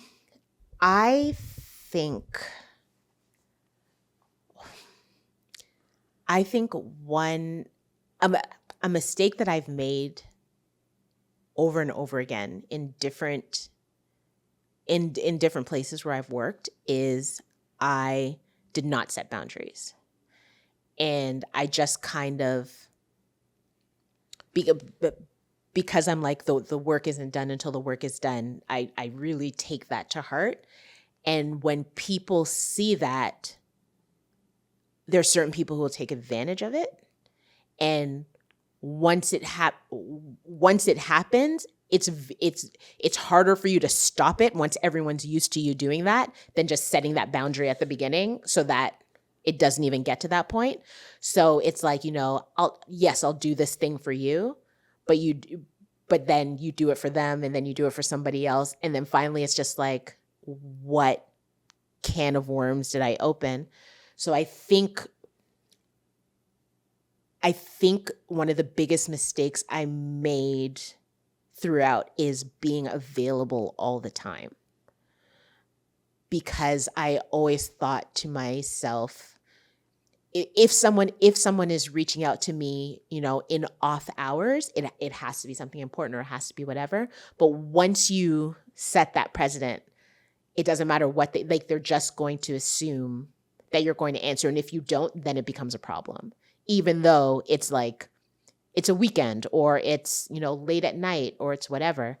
So that really stung me because I just thought like, this is what I'm supposed to do. Like I'm their assistant. So if they need me, I have to be there in every capacity. And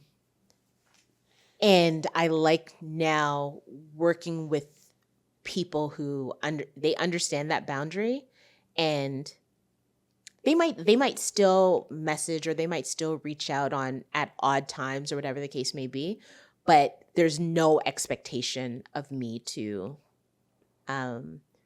answer, or they're not looking for anything. Like sometimes like they'll literally preface it with just like, I just need this out of my head, like nothing for you to look at today, or, don't need this till Tuesday or whatever day it is. And I really, really appreciate that. But that wasn't something I personally implemented when I was still like working corporate jobs. Yeah, I think that would be my biggest mistake, is not having my own boundary. Because I think a lot of people think boundaries are something that you like impart on other people. And it's like, no. And boundaries are for you. It's like, here's what I'm going to do if this thing isn't adhered to. It's not, hey, Pav, like, I need you to not do this. It's like, no. I'm not going to answer emails after 5. And if you email me after 5, I'm going to enforce, thank you for sending this through, but I'm not going to answer this until whatever day it is. So you're saying the boundaries more with yourself, because ultimately you are in control of what you do. Exactly. And so no matter what, if this high-end client messages you, you can say, no. Exactly. And I think the good thing about what I'm doing now, or at least how I've set myself up, is that it's not even a matter of saying yes or no. It's a matter of managing their expectations about how I work. So I don't know if you're like this, but like I have a hard time seeing unread emails in my inbox. Like, I cannot handle things not being answered or filed away or inbox 0. So like, if you send me an email at 9-10 p.m. on a Friday night, I have to look at it and I have to solve it. So it's why I employ like schedule send. So it's like, I know I can hit send and send this to you right now, but no, I will schedule this for like 9:00 tomorrow morning, because I also don't want you to answer back tonight, because then I'll have to, it'll just becomes this cycle. And I try to impart that in so many people, because they'll say, yeah, but I don't expect you to answer. And I'm like, no, I get it. But the reason why I do what I do is because I can't handle all of this. So like, just don't send it to me. Just don't send it to me. But the part with creatives, especially, if they don't send it, they'll forget about it.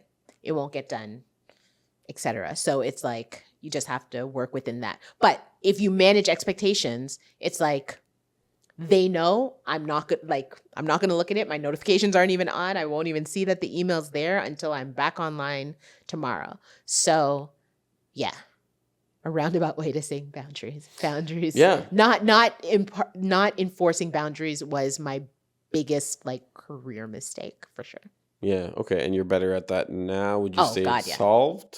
Like, you don't have that. Okay. I do not have that issue. How long did it take you to get to that? Like, how many times or mistakes? I know my therapist always jokes with me is that I'm definitely someone who needs to experience maybe, or fear therapy, like, not that I'm afraid of of so many things, but a couple things that I've been afraid of in my life that I've had to go through was like just going through it and realizing, you know what? Walking through that forest isn't as scary as you may think. So I'm curious, how many boundary setting moments did you have to have? Because I feel like, as someone who suffers with that, and maybe people listening, for example, going through something once or twice, it solves it. Whereas in my mind, I think I have to go through it 20 times. You know what I mean? Nothing examples come to mind. But how many times? Oh, do you feel up until I started doing this. Oh, yeah. So I until I started working for myself. Okay. I was like, I had to keep looking back and say, what are the things that I absolutely hated about all of these other things? I cannot bring that, like those toxic traits into this thing that I'm choosing to do. So like, the thing about me is, yes, I'm going to have these boundaries and manage expectations and all these other words that we all say, but it's within my right to be flexible with it. You know what I mean? So, if they do send me something and I'm doing nothing and I have no problems helping them. Yeah. I remember there was one time a client, like it was during the pandemic. I was stuck in Mexico for like 3 months, and great place to be. Nice. Yeah. It was a great place to be stuck. And a client had a friend of hers who was looking for a Black-owned funeral home in like some state that they were in. And I'm like driving in a torrential storm in Mexico. And she's just like, hey, I know your situation. I know where you're at, but I could use your help.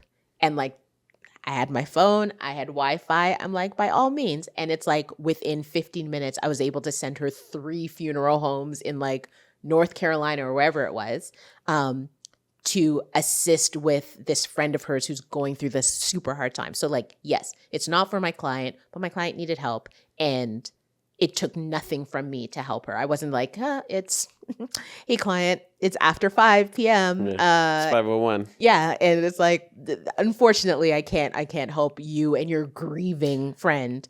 And it wasn't even that they were grieving, but it's just like, yes, it's within my capacity to help you. So when I assumed that power and took ownership of that, it's like, here are my boundaries, but I can weave in and out of that as I see fit, depending on the situation. But prior to that, even like within the bank, when I was doing the two things, I was still like, staying there until all hours of the night working because, at the time, another assistant had left, so they just applied this other vice president's work to my plate, but like they never talked to me about it. They were just like, "You're going to now help this person," and I'm like, "But you had a whole other human getting paid my salary or maybe even more, helping them, and you never said, this is now going to be your responsibility. You never talked to me about a pay raise. You never even asked if I could handle it. None of that stuff."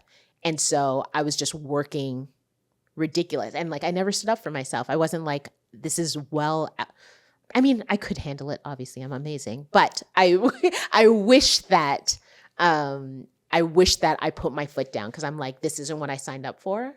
And if this is something that you want me to do, here are my parameters of which I will do it. And I never stood up for myself. It's so wild to me how many people have experienced that, and myself included, and how two things come to mind. One being something Gary Vaynerchuk said was that, why are you expecting your employees to work and to grind and be that entrepreneur hustle mindset when they're employees? Do you know what I mean? You hired them for one thing. You're the CEO. You're the entrepreneur. You're the one that should be working till 2 a.m. because that's what your business is, or your baby. So if you hire a social media poster, sure, maybe their job does require them to post at 9 p.m., but that should be in their job, and you shouldn't be yelling at them for not posting at another time. Maybe a social media person is not the best example, but an accountant. Yeah. You pay them to run the books, and if the books are good, why are you expecting them to do more than they've signed up for? And another piece of advice was from a recruiter was that when a colleague of yours had left, can you pick up the slack? I think the best advice they said was to sit down and say, well, my contract says I'm hired for this. So am I getting their salary as compensation for that? Because that's another person's job you've just given me. Or are we going to renegotiate our contract? Because if so, I'd like to be compensated fairly, or like, with all due respect, you have to be respectful to your boss because they do sign the checks. But I think it's fair to say that. And what comes to mind is some of my bosses who maybe aren't boomers, but they're whatever generation is after the boomers, but around that older mindset is what I'm trying to convey here, is they think, yeah, stay till 2 a.m. That's what you're supposed to do. You get your gold watch at retirement, but everyone I've spoken to recently is leaving their jobs. Every 5 years, not even for 5 years, let me clarify that. Every year, people are leaving their jobs for another position. And my academic background is in a degree in advertising, and one of our profs, Colin, who I love, from Oxford, England, who has a PhD in psychology, I think it was, and ended up in the ad agency world, which is wild. He's got his own great story. He had said, every year you should be moving. Expect to be moving every year. Otherwise, if you stay as an intern at an ad agency, for example, and not all agencies like this, I will add, but majority of them are, and I'm not going to call out any names, they will always see you as the intern. So a typical traditional story could be intern, then to junior at another agency, then to a third agency as like a full-time, non-junior creative, let's say, and then you come back to your first agency that you were as an intern as the maybe not chief creative officer, but as a creative director of sorts, and now you're 8 times your salary that you're getting paid as an intern. And so setting boundaries and saying, no, I'm not going to stay late. No, I need to get paid more is something I advise anyone to do, because it's so commonplace for people to just dump stuff on. And I don't think we as a society kind of, maybe we're getting better at it. I definitely think we're getting better at that. Conveying and showing and supporting the idea of boundaries and saying, yeah, given a circumstance of like a grieving family member or an emergency submission, sure. But if this email doesn't need to be answered right now, and I'm guilty of that as a manager for my creatives, being like, hey, don't send this now. And I should probably be better at that. I'm guilty of that, and I'm glad my team is pretty good at that and setting some boundaries and saying they're gonna, have things done when they're supposed to. I think that's something that is really important, just for yourself as some pride, as someone who's saying, okay, I'll get it to you by Friday, getting it to them by Friday. But you're right, creatives will forget, and myself included. That's why, to answer your question about unread emails, I get a few hundred emails a day or week, depending on the season. But I know I can read them at night. No problem in bed if it comes in. I just have to make sure it's unread. I put it to unread, because if it's read, I sit down at my desk and I only look at whatever's blue on Outlook saying it's not read. Other than that, I'm like, oh shoot. Or I put it in a tasks like Microsoft Outlook, or we use money.com now. I put it in there and just some notes and be like, oh, so-and-so needs this or whatever, because otherwise it's gone.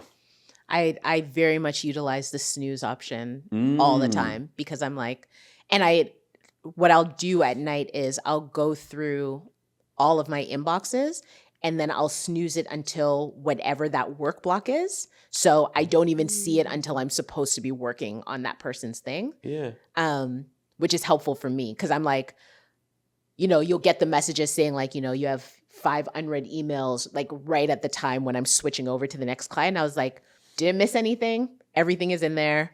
I'm good to go. But like, I'm the same way as you. If it's unread, I don't even pay attention to it. So, but seeing unread emails then requires me to like answer them. So I'm like, I'll just snooze them all and they will pop up when I'm supposed to read them. Or, if it's something where it's like, I don't even have to pay attention to this for another week, I'll put into a work block in that week. So it's like, it's just not in my inbox at all. What do you mean a work box for the next week? How do you do that? You can do that in...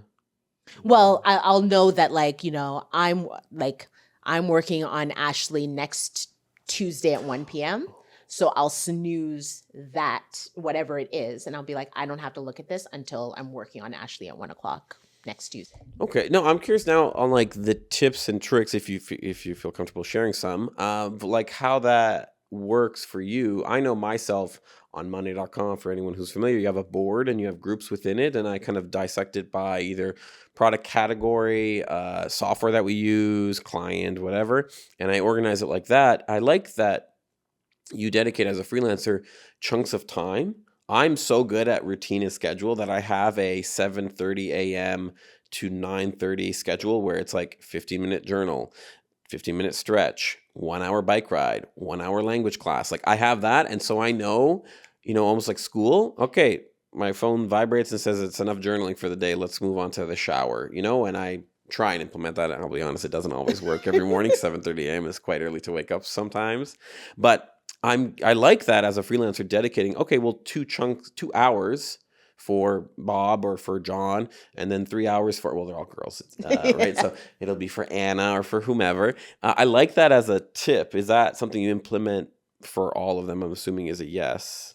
Well, my actual and clients, don't divulge anything you're not allowed to divulge. I don't want to get in trouble with these powerful people. They don't necessarily have work blocks in their calendars. Yeah. Sometimes I will try to get them to implement like, I'll tell them, let's just dedicate 1 or 2 days a week for meetings. So we know that you're only going to meet with people on, Tuesdays between 10 and 1 and on Thursdays between 1 and 4. So like we have a morning option and afternoon option, and it has to fit within there. So there might be blocks of that in their calendar, and then everything else is like, it's dedicated for them to write or do whatever it is that they want to do during the day. That will probably be the extent of work blocks in their calendar. But for mine, yeah, I have to block that stuff out. And then also within those blocks, like if there's something that let's say an email does come in the middle of the night. And it's like, it's not an email I need to keep. I'll just open up that work block the next day and I'll just make a note in there saying like, make sure to send flowers to Jessica at 10 a.m.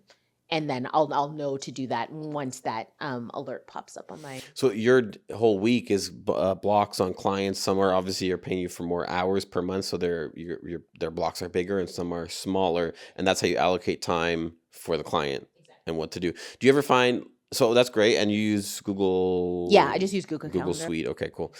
So do you find that sometimes, what do you do when you are like, oh shoot, I don't have enough time? There's more emails, but the chunk of time is done. Yeah. So even within those times, I still will like the Pomodoro effect or technique, No. where it is basically. Assume I know nothing, and You assume assume you know the nothing. Okay. guests know nothing as well.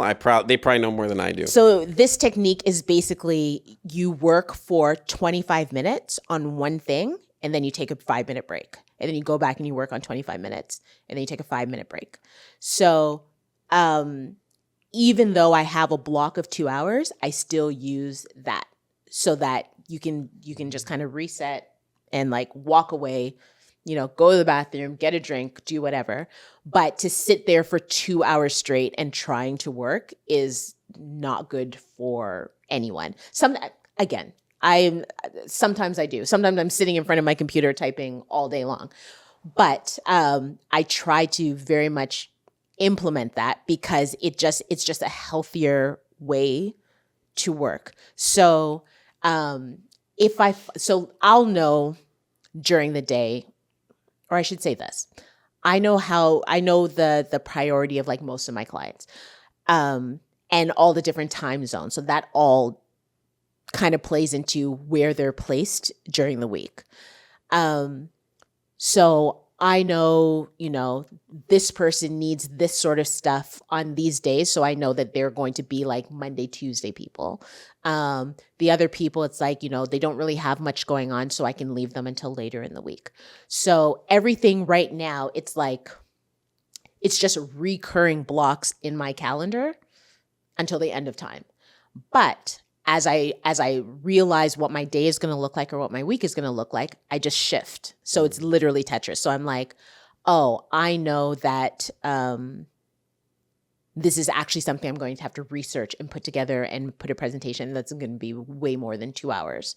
So I'll look at the day and I'll be like, this person is here, but there's nothing but like just regular emails. So I'm like, okay, this can move to Tuesday and I can now extend this. So everything is just like on a day-to-day basis of what's coming in and what's important and priority. And do you charge extra if you do go over? Yeah. So the way that my rates work is everything is like a package deal. So it's a certain amount of hours per month. And then any hour over is just whatever that hourly rate is. And I'm very good at time management. So if for some reason I am going over, I let them know ahead of time. And every time they're just like, yeah, whatever. Like, okay. They're like, yeah, of course. Because I'm very good with my time. And yeah, I'll know pretty soon, like, mid-month, 2 weeks into a month, I'll be like, oh, I'm like, we're doing a lot here. And I'll just make them aware and they're fine with it. But I never, or I shouldn't say never. There have been times where I've like gone over and didn't realize it, not by a lot, but like I've gone over and like I have to let them know. It's like, hey, I didn't realize that I went over by a couple hours. And luckily they've all been like, yeah, I can't believe that you thought you wouldn't. Like, I don't understand. And then also if it's something like what happened with the client that I'm at 40 hours, we realized like we were consistently going over. So I literally created a package just for her because like I didn't have one that was 40 hours. And she was like, yeah, that works. She was like, can we just look at something else? And I said, yeah, because it doesn't make sense for us to keep doing this and then you just paying me an overage. So why don't we do something that will like just keep everything within that and contained. That's so good. I like that the client is like open and understanding. They're not thinking like, oh, wow, she's taking advantage of me or she can't get it done in the allocated time. Like I really like that about, my experience with working with certain clients that they understand. And I think when they good clients understand that you're the expert in something, right? So if you're saying like, hey, look, you're losing money here in a sense, let's say, or you're sending 2 transfers instead of just one lump sum at the end of the month, let's make it easier. That's a good freelancer and a good client. So I personally love when I work with them.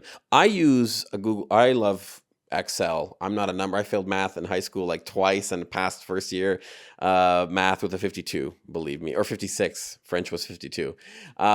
So I just passed, but I love numbers and spreadsheets and formulas. I use ChatGPT, I Google and find these forums of people talking about formulas to automate min-max numbers. I have a spreadsheet for my car and how much mileage plus maintenance I've done. Like I love that stuff. And I'm pretty good at setting up an hour block on my watch and working. And then as soon as it vibrates, I add the tally to the Excel spreadsheet and I just keep doing that. And then I round here and there. So a couple minutes or so. What do you use to time management track for your clients to know how long, if anything at all? Yeah, I use an app called Toggle. Oh. And you can... It's a free app. It's a free app. Cool. Of course. Always free. Sure. And so I treat each client like a project. So I set them up as projects. And then like when I'm working on them, I literally just tap it and it goes.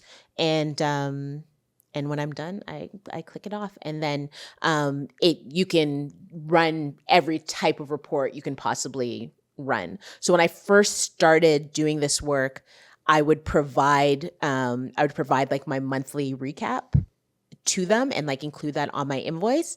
And then I think after my first year, they're like, we don't care. So I still time for me.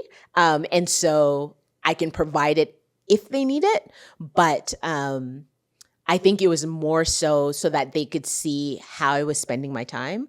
And just so that they're aware that it's not like, oh, you used like all 10 of your monthly hours like last Friday. Like, what have you been doing for the month?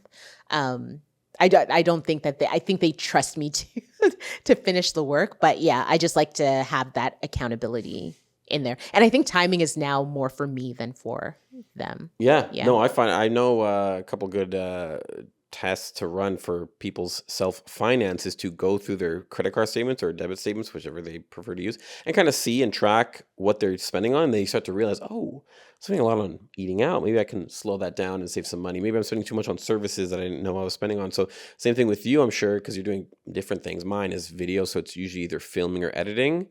There's nothing really, maybe edits on top of the editing that I've done.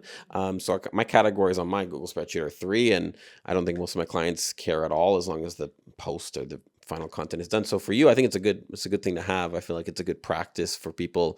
Would you agree for anyone who's starting to do any type of freelancing work as well as VA, virtual assistant work? I think so, because when you don't track your time, you sometimes don't realize how long something can take or how little time something can take. So I know I've said it before, like I'm not taking on any new clients, but when I was talking to people, or, you know, recently I said one of my clients posted me or like tagged me in an Instagram story, and I completely forgot I had like a Calendly set up in my what's that? Calendly is like it's a app or service where you can plot in all of your availability, so people can just book with you and it will automatically like set up a Zoom or a phone call or whatever and slot it into your calendar. So on my website, I haven't like launched the new one, but there's like consultation slots and, you know, training slots and all that kind of stuff. So I was, you know, clearing out my personal inbox and I see these two like consultation slots, and I haven't done a consultation in a long time. And I was just like, what is this now? And I get so much spam through my contact form on my site that I usually just delete these things. And I look at it and I was like, what is this? And I see these people, like they've answered the questions, and it's like, it's very funny to me, because I'm like, okay, I'll do these calls or whatever, but what are we doing? What are we doing here?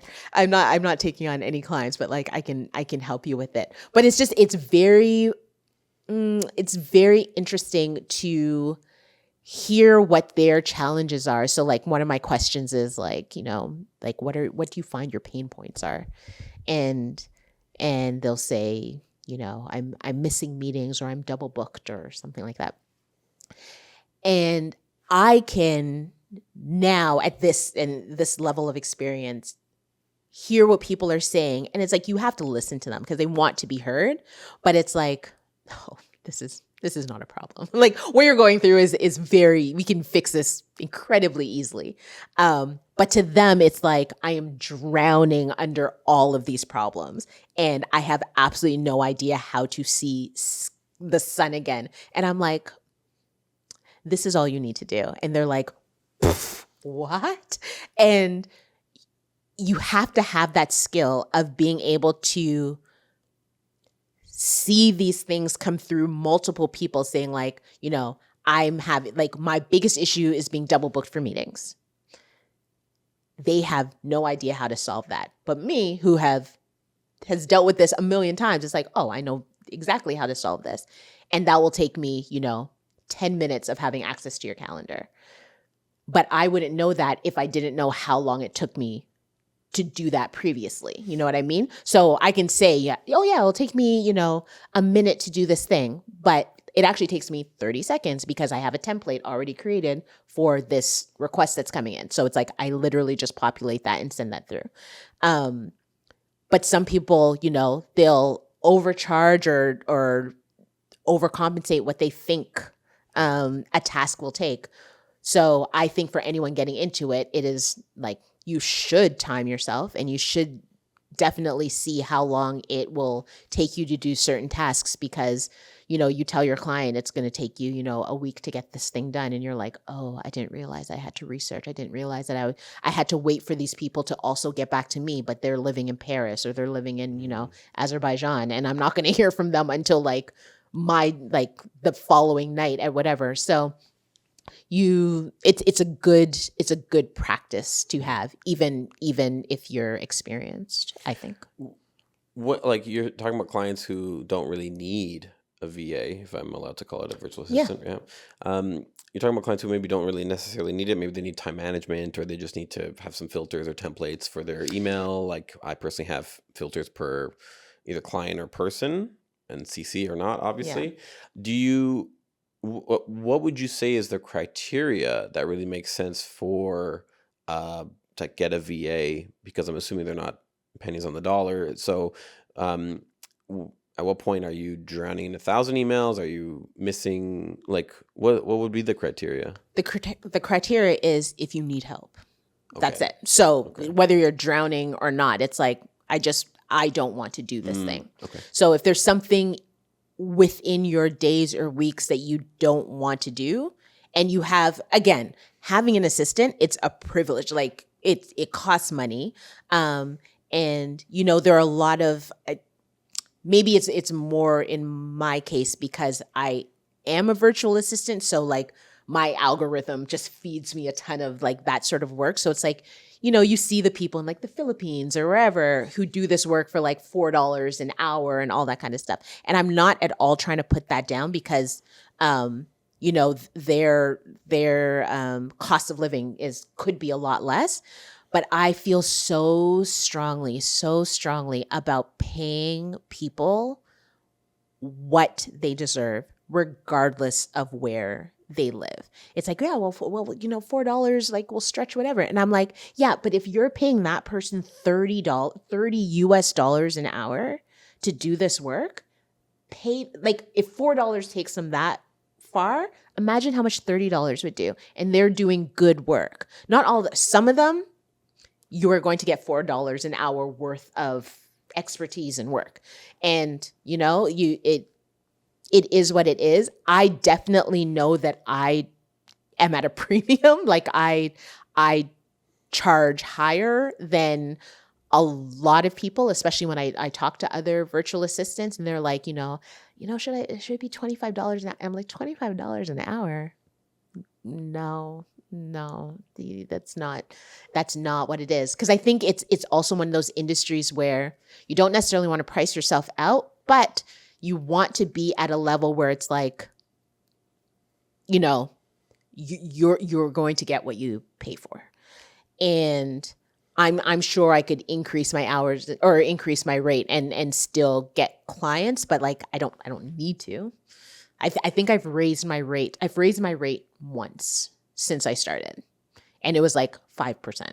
I raised it, and it was so hard for me to talk to my clients about it. Like it was so difficult for me to be like, I've been doing this for 2 years now, and I didn't know any of this stuff, and blah blah blah, and like tell them. And I remember a client came to me, and she's like, "So I'm going to be paying you this per month now." Like I didn't even ask for it, and I was like, "Oh, that's," and she was like, "I'm going to be paying you this per month," and I was like, "Okay."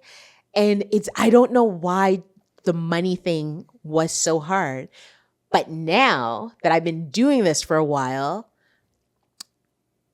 you might experience this too, especially with the work that you're in. But like when someone comes to you money first, you're like, I know what this interaction is going to be. I realize that the best interactions I have is just like, I know that you work for this person, and I just want you to do whatever you do for them for me. And whatever your rates are. Like, just send me your contract. And I'm like, okay, this person understands. They know what's going on. But as soon as someone is like, what are your rates? I used to hum and haw and type and be like, well, it all depends on whatever. And now I just have like a template of it. And I'm just like, this is what it is. And I know I'm never going to hear back from them again because like, you're not going to pay me $80 an hour to do whatever. But you asked, so this is it. But what never happens is for the people I have worked with, they're just like, sign me up, and I send them the whatever, and they're like, yep, I'll take 10 hours, I'll take 20 hours, I'll take 40 hours, whatever. And they sign it back, and there's no other conversation. It's not haggling. It's not whatever. They're like, good. It is weird to start off because you don't know where to charge. And I think a lot of times, and you correct me if I'm wrong, when you get that experience, you kind of know your worth. And I found for myself was just kind of trial and error, which I hate as advice because this whole thing is kind of getting advice for people Yes. With their lives and their career paths. What was it the same for you? Where it was just trials and tribulations of like, I think here's so. where I'm landing on my dollar value. Because something that I implemented like maybe a couple years ago is, even though I use my timers and all of that stuff, and I have like these hourly things, if this is a 5-minute ask, like this isn't going to be a part. Like there's so many things I do that isn't on the clock. You know what I mean? And that's something I've chosen to do. So like, asking something like that, I'm like, I'm not going to charge you to do this. Or, I've, planned spouses' birthday parties and all of that kind of stuff. And it's like, yeah, there's been some times where it's like, okay, this actually took like a big chunk of whatever. But there's other things where I'm like, yeah, I can send these flowers. Like this isn't anything to me. And I think when you finally realize your worth and your value in the stuff that you're doing and the things that you bring to the table, you become a lot more confident in your rates and standing up for yourself and like really standing firm in what you're asking for. And I think one of the biggest things that I had to change my mindset on was realizing that these are clients. And I started calling them clients very early on instead of like managers or something like that. I'm like, because you don't go to an accountant or you don't go to a lawyer and ask them for their resume. You know what I mean? They provide a service. They are in an industry that you need help with, and you're going to them because they are an expert at what they do, and this is what they charge to give you the thing that you're looking for. So I started to think about myself in the same way. So, people at the beginning, I was like, what do I do? Like, do I have to, have a resume or whatever? I'm like, no. Here are the services I provide. Here's what they cost. And you either hire me or you don't. And that is what it comes down to. So when people like, start haggling or, like, oh, like, I can't believe you're this much. I could do this like for this much over there. And I'm like, yeah, okay. Have a great day. Like go over there then. Like not in a rude way, but it's like again, you're not paying me because I can put stuff in the calendar. You are paying me because you no longer have to worry about your calendar. And that's a huge difference. People pay a lot to... Yeah, to like check out and not have to worry about it. It's like I don't think there's a value you can put on that, on just having mental and emotional freedom away from whatever was like binding you and like keeping you from living. And if that's like, that of course isn't listed in my services, but if that's something that you're able to provide to someone that you're working with, like they're never going to question your rates or your increase. Or like my clients have sent me like, Christmas bonus. Like I don't ask for that. That's not anything I've ever, like when it came through, I was like, what are you doing? Like I felt bad. I was like, what are you doing? And they're like, no. And I do need to get better about money and like the way I feel about it and thinking about it. Like I only think I should get what I've done or like what I've worked with. Even with RetroKid, like we've done all these events or whatever.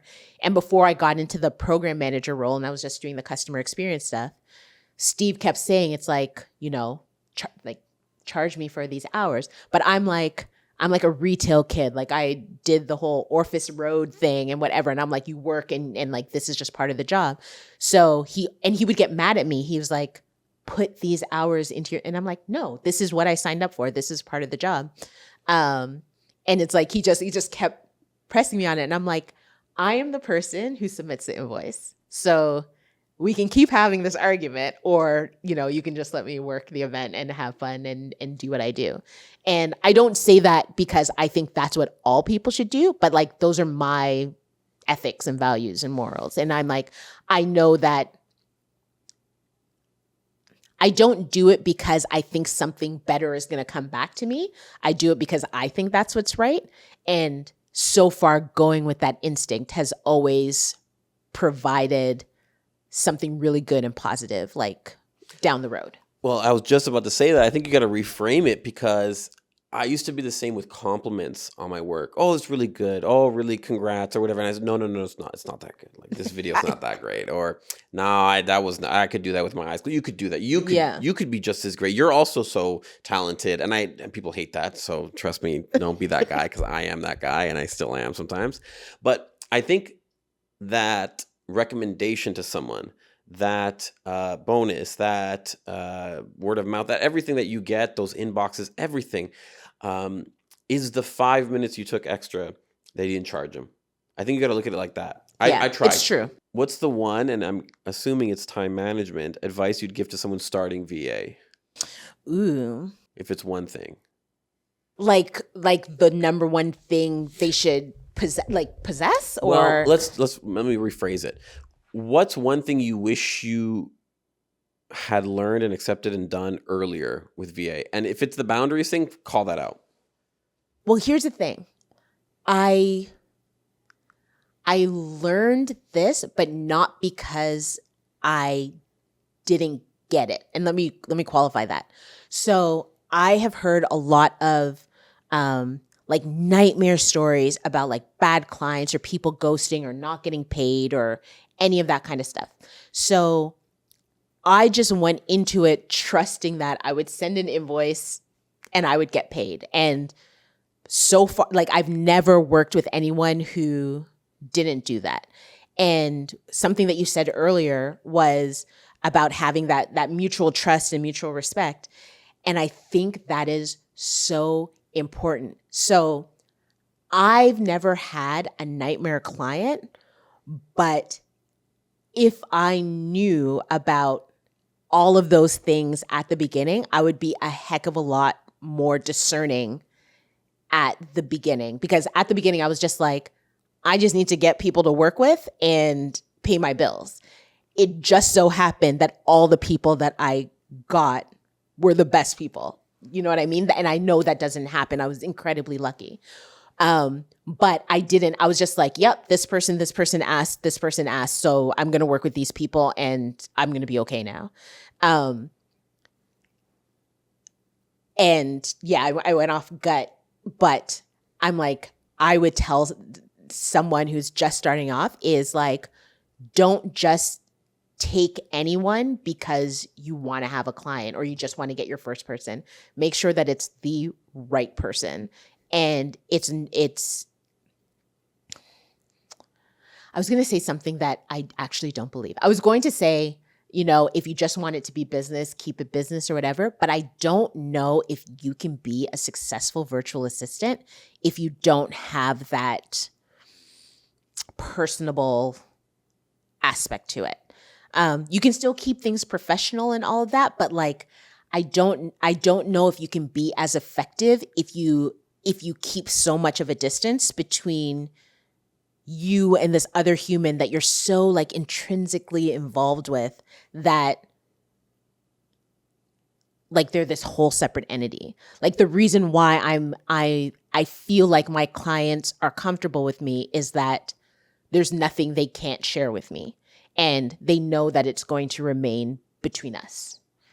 And there's never any, like I have a couple celebrity clients, but there's never a feeling of like, oh man, like I want to share this, or like, I like, maybe I can, let this out. Like that's not in me at all. I'm like, the fact that I am that gatekeeper is the best part of the job. I'm like, no, I love having this information just for me and nobody else. But I know that a lot of people are not like that. They're like, I want the tea, I want the gossip, I want the whatever. And it's like, I'm going to tell this to you, Pav, but like, you don't tell anybody else. And as soon as those words come out of your mouth, you know that everybody is going to know. Like it's just going to come out in some way, shape, or form. So sorry, rambling. Pick your clients. Pick your clients for the type of career you want. If you want something that's going to be long lasting, you want something that's going to, like, I don't know, you're going to want the referrals, the word of mouth. You're going to want to get work from doing good work, which I think is probably like the best part of my resume, is that people want to work with me because people are telling other people that what I do for them is worth it. And I never have to I never have to put together any kind of like deck to like show what I can do, or like, here's my work. It's just like, no, I don't know how I would get through my days if she wasn't doing what she did. And it's like, oh, what's that now? That's something I need. I don't know. Like so many people are like, I don't know what I would hire you for, but I know that I need you. And so that's when it gets down to the like, okay, make this list and talk about this and blah, blah, blah. And like getting down to the nitty gritty to only realize that it's like, oh, if you only worked, Monday, Wednesday, Fridays for this amount of time and did this amount of stuff, you would be able to accomplish like all of these things. And it just doesn't occur to them, that, oh, I don't actually need an assistant. I actually just need to make these like small changes. I want to be respectful of your time, and if you have more to talk about, we can always do another episode. But the last question I want to ask you and kind of leave off on is, what advice would you give to young people today with their lives, their journeys, their careers, maybe a younger version of yourself? If you want to be more specific, you have a story that kind of lands better in that way, more impactfully. What advice would it be? What advice do I have for our youths? I think that if there's something that you're really passionate about, and I mean this without any kind of like there's no other meaning to this. I mean, exactly the way I say it. If there's something that you're passionate about, whatever it is, there's a way for you to make money doing it. And if that's what you want to do, if it's something that you want to, turn into a career or turn into something, don't let anyone talk you out of it. Especially like I'm older than you, obviously, but we're of a certain age where it's like we remember the before, during, and after times of like technology that is rolled out and all of that stuff, and to think about what is considered work right now. Like, it blows my mind to not realize that, like, I lived in a time where this didn't exist. I lived in a time where this didn't exist. That is a weird sentence to say. And like, I am currently in a time where these things are being created and people are making money off of like doing things with their phone or playing video games. People are millionaires playing video games. I remember getting our TurboGrafx 16 and just like being so happy to play this. And it's like, wait a second. Here's this thing I fully love doing, and someone will pay me to do it. So it's like, I think back to little me, like wanting to be that chef and just being like completely turned around because like the things I was hearing from like my elders just like discouraged me, because I'm like, why can't you just let me love this thing? Like, why do you have to like layer it on? I know in your way, it's like you want to set me up for success and be successful and all that kind of stuff. But like, why can't this just be a thing that I love and pursue in whatever way I decide to pursue it? So yeah, that's what I would have said to like younger Arianne. It's like, you want to be a chef? We're gonna be a chef. Like, do whatever it takes, and like just say, yeah, dad, cool. I'll figure out my own path to it. But yeah, I don't care if you like making beaded bracelets. Friggin' make them and put it online, and someone will be interested and love what you're doing. But yeah, don't let something you are passionate about become something that you hate or are discouraged by, I would say. Beautiful. Yeah, I like it. I appreciate you coming on. Thank you. And talking PavPod. to the PavPod, and to everyone watching. Thank you. Hi, Mom. I'll see you guys in the next one. Bye.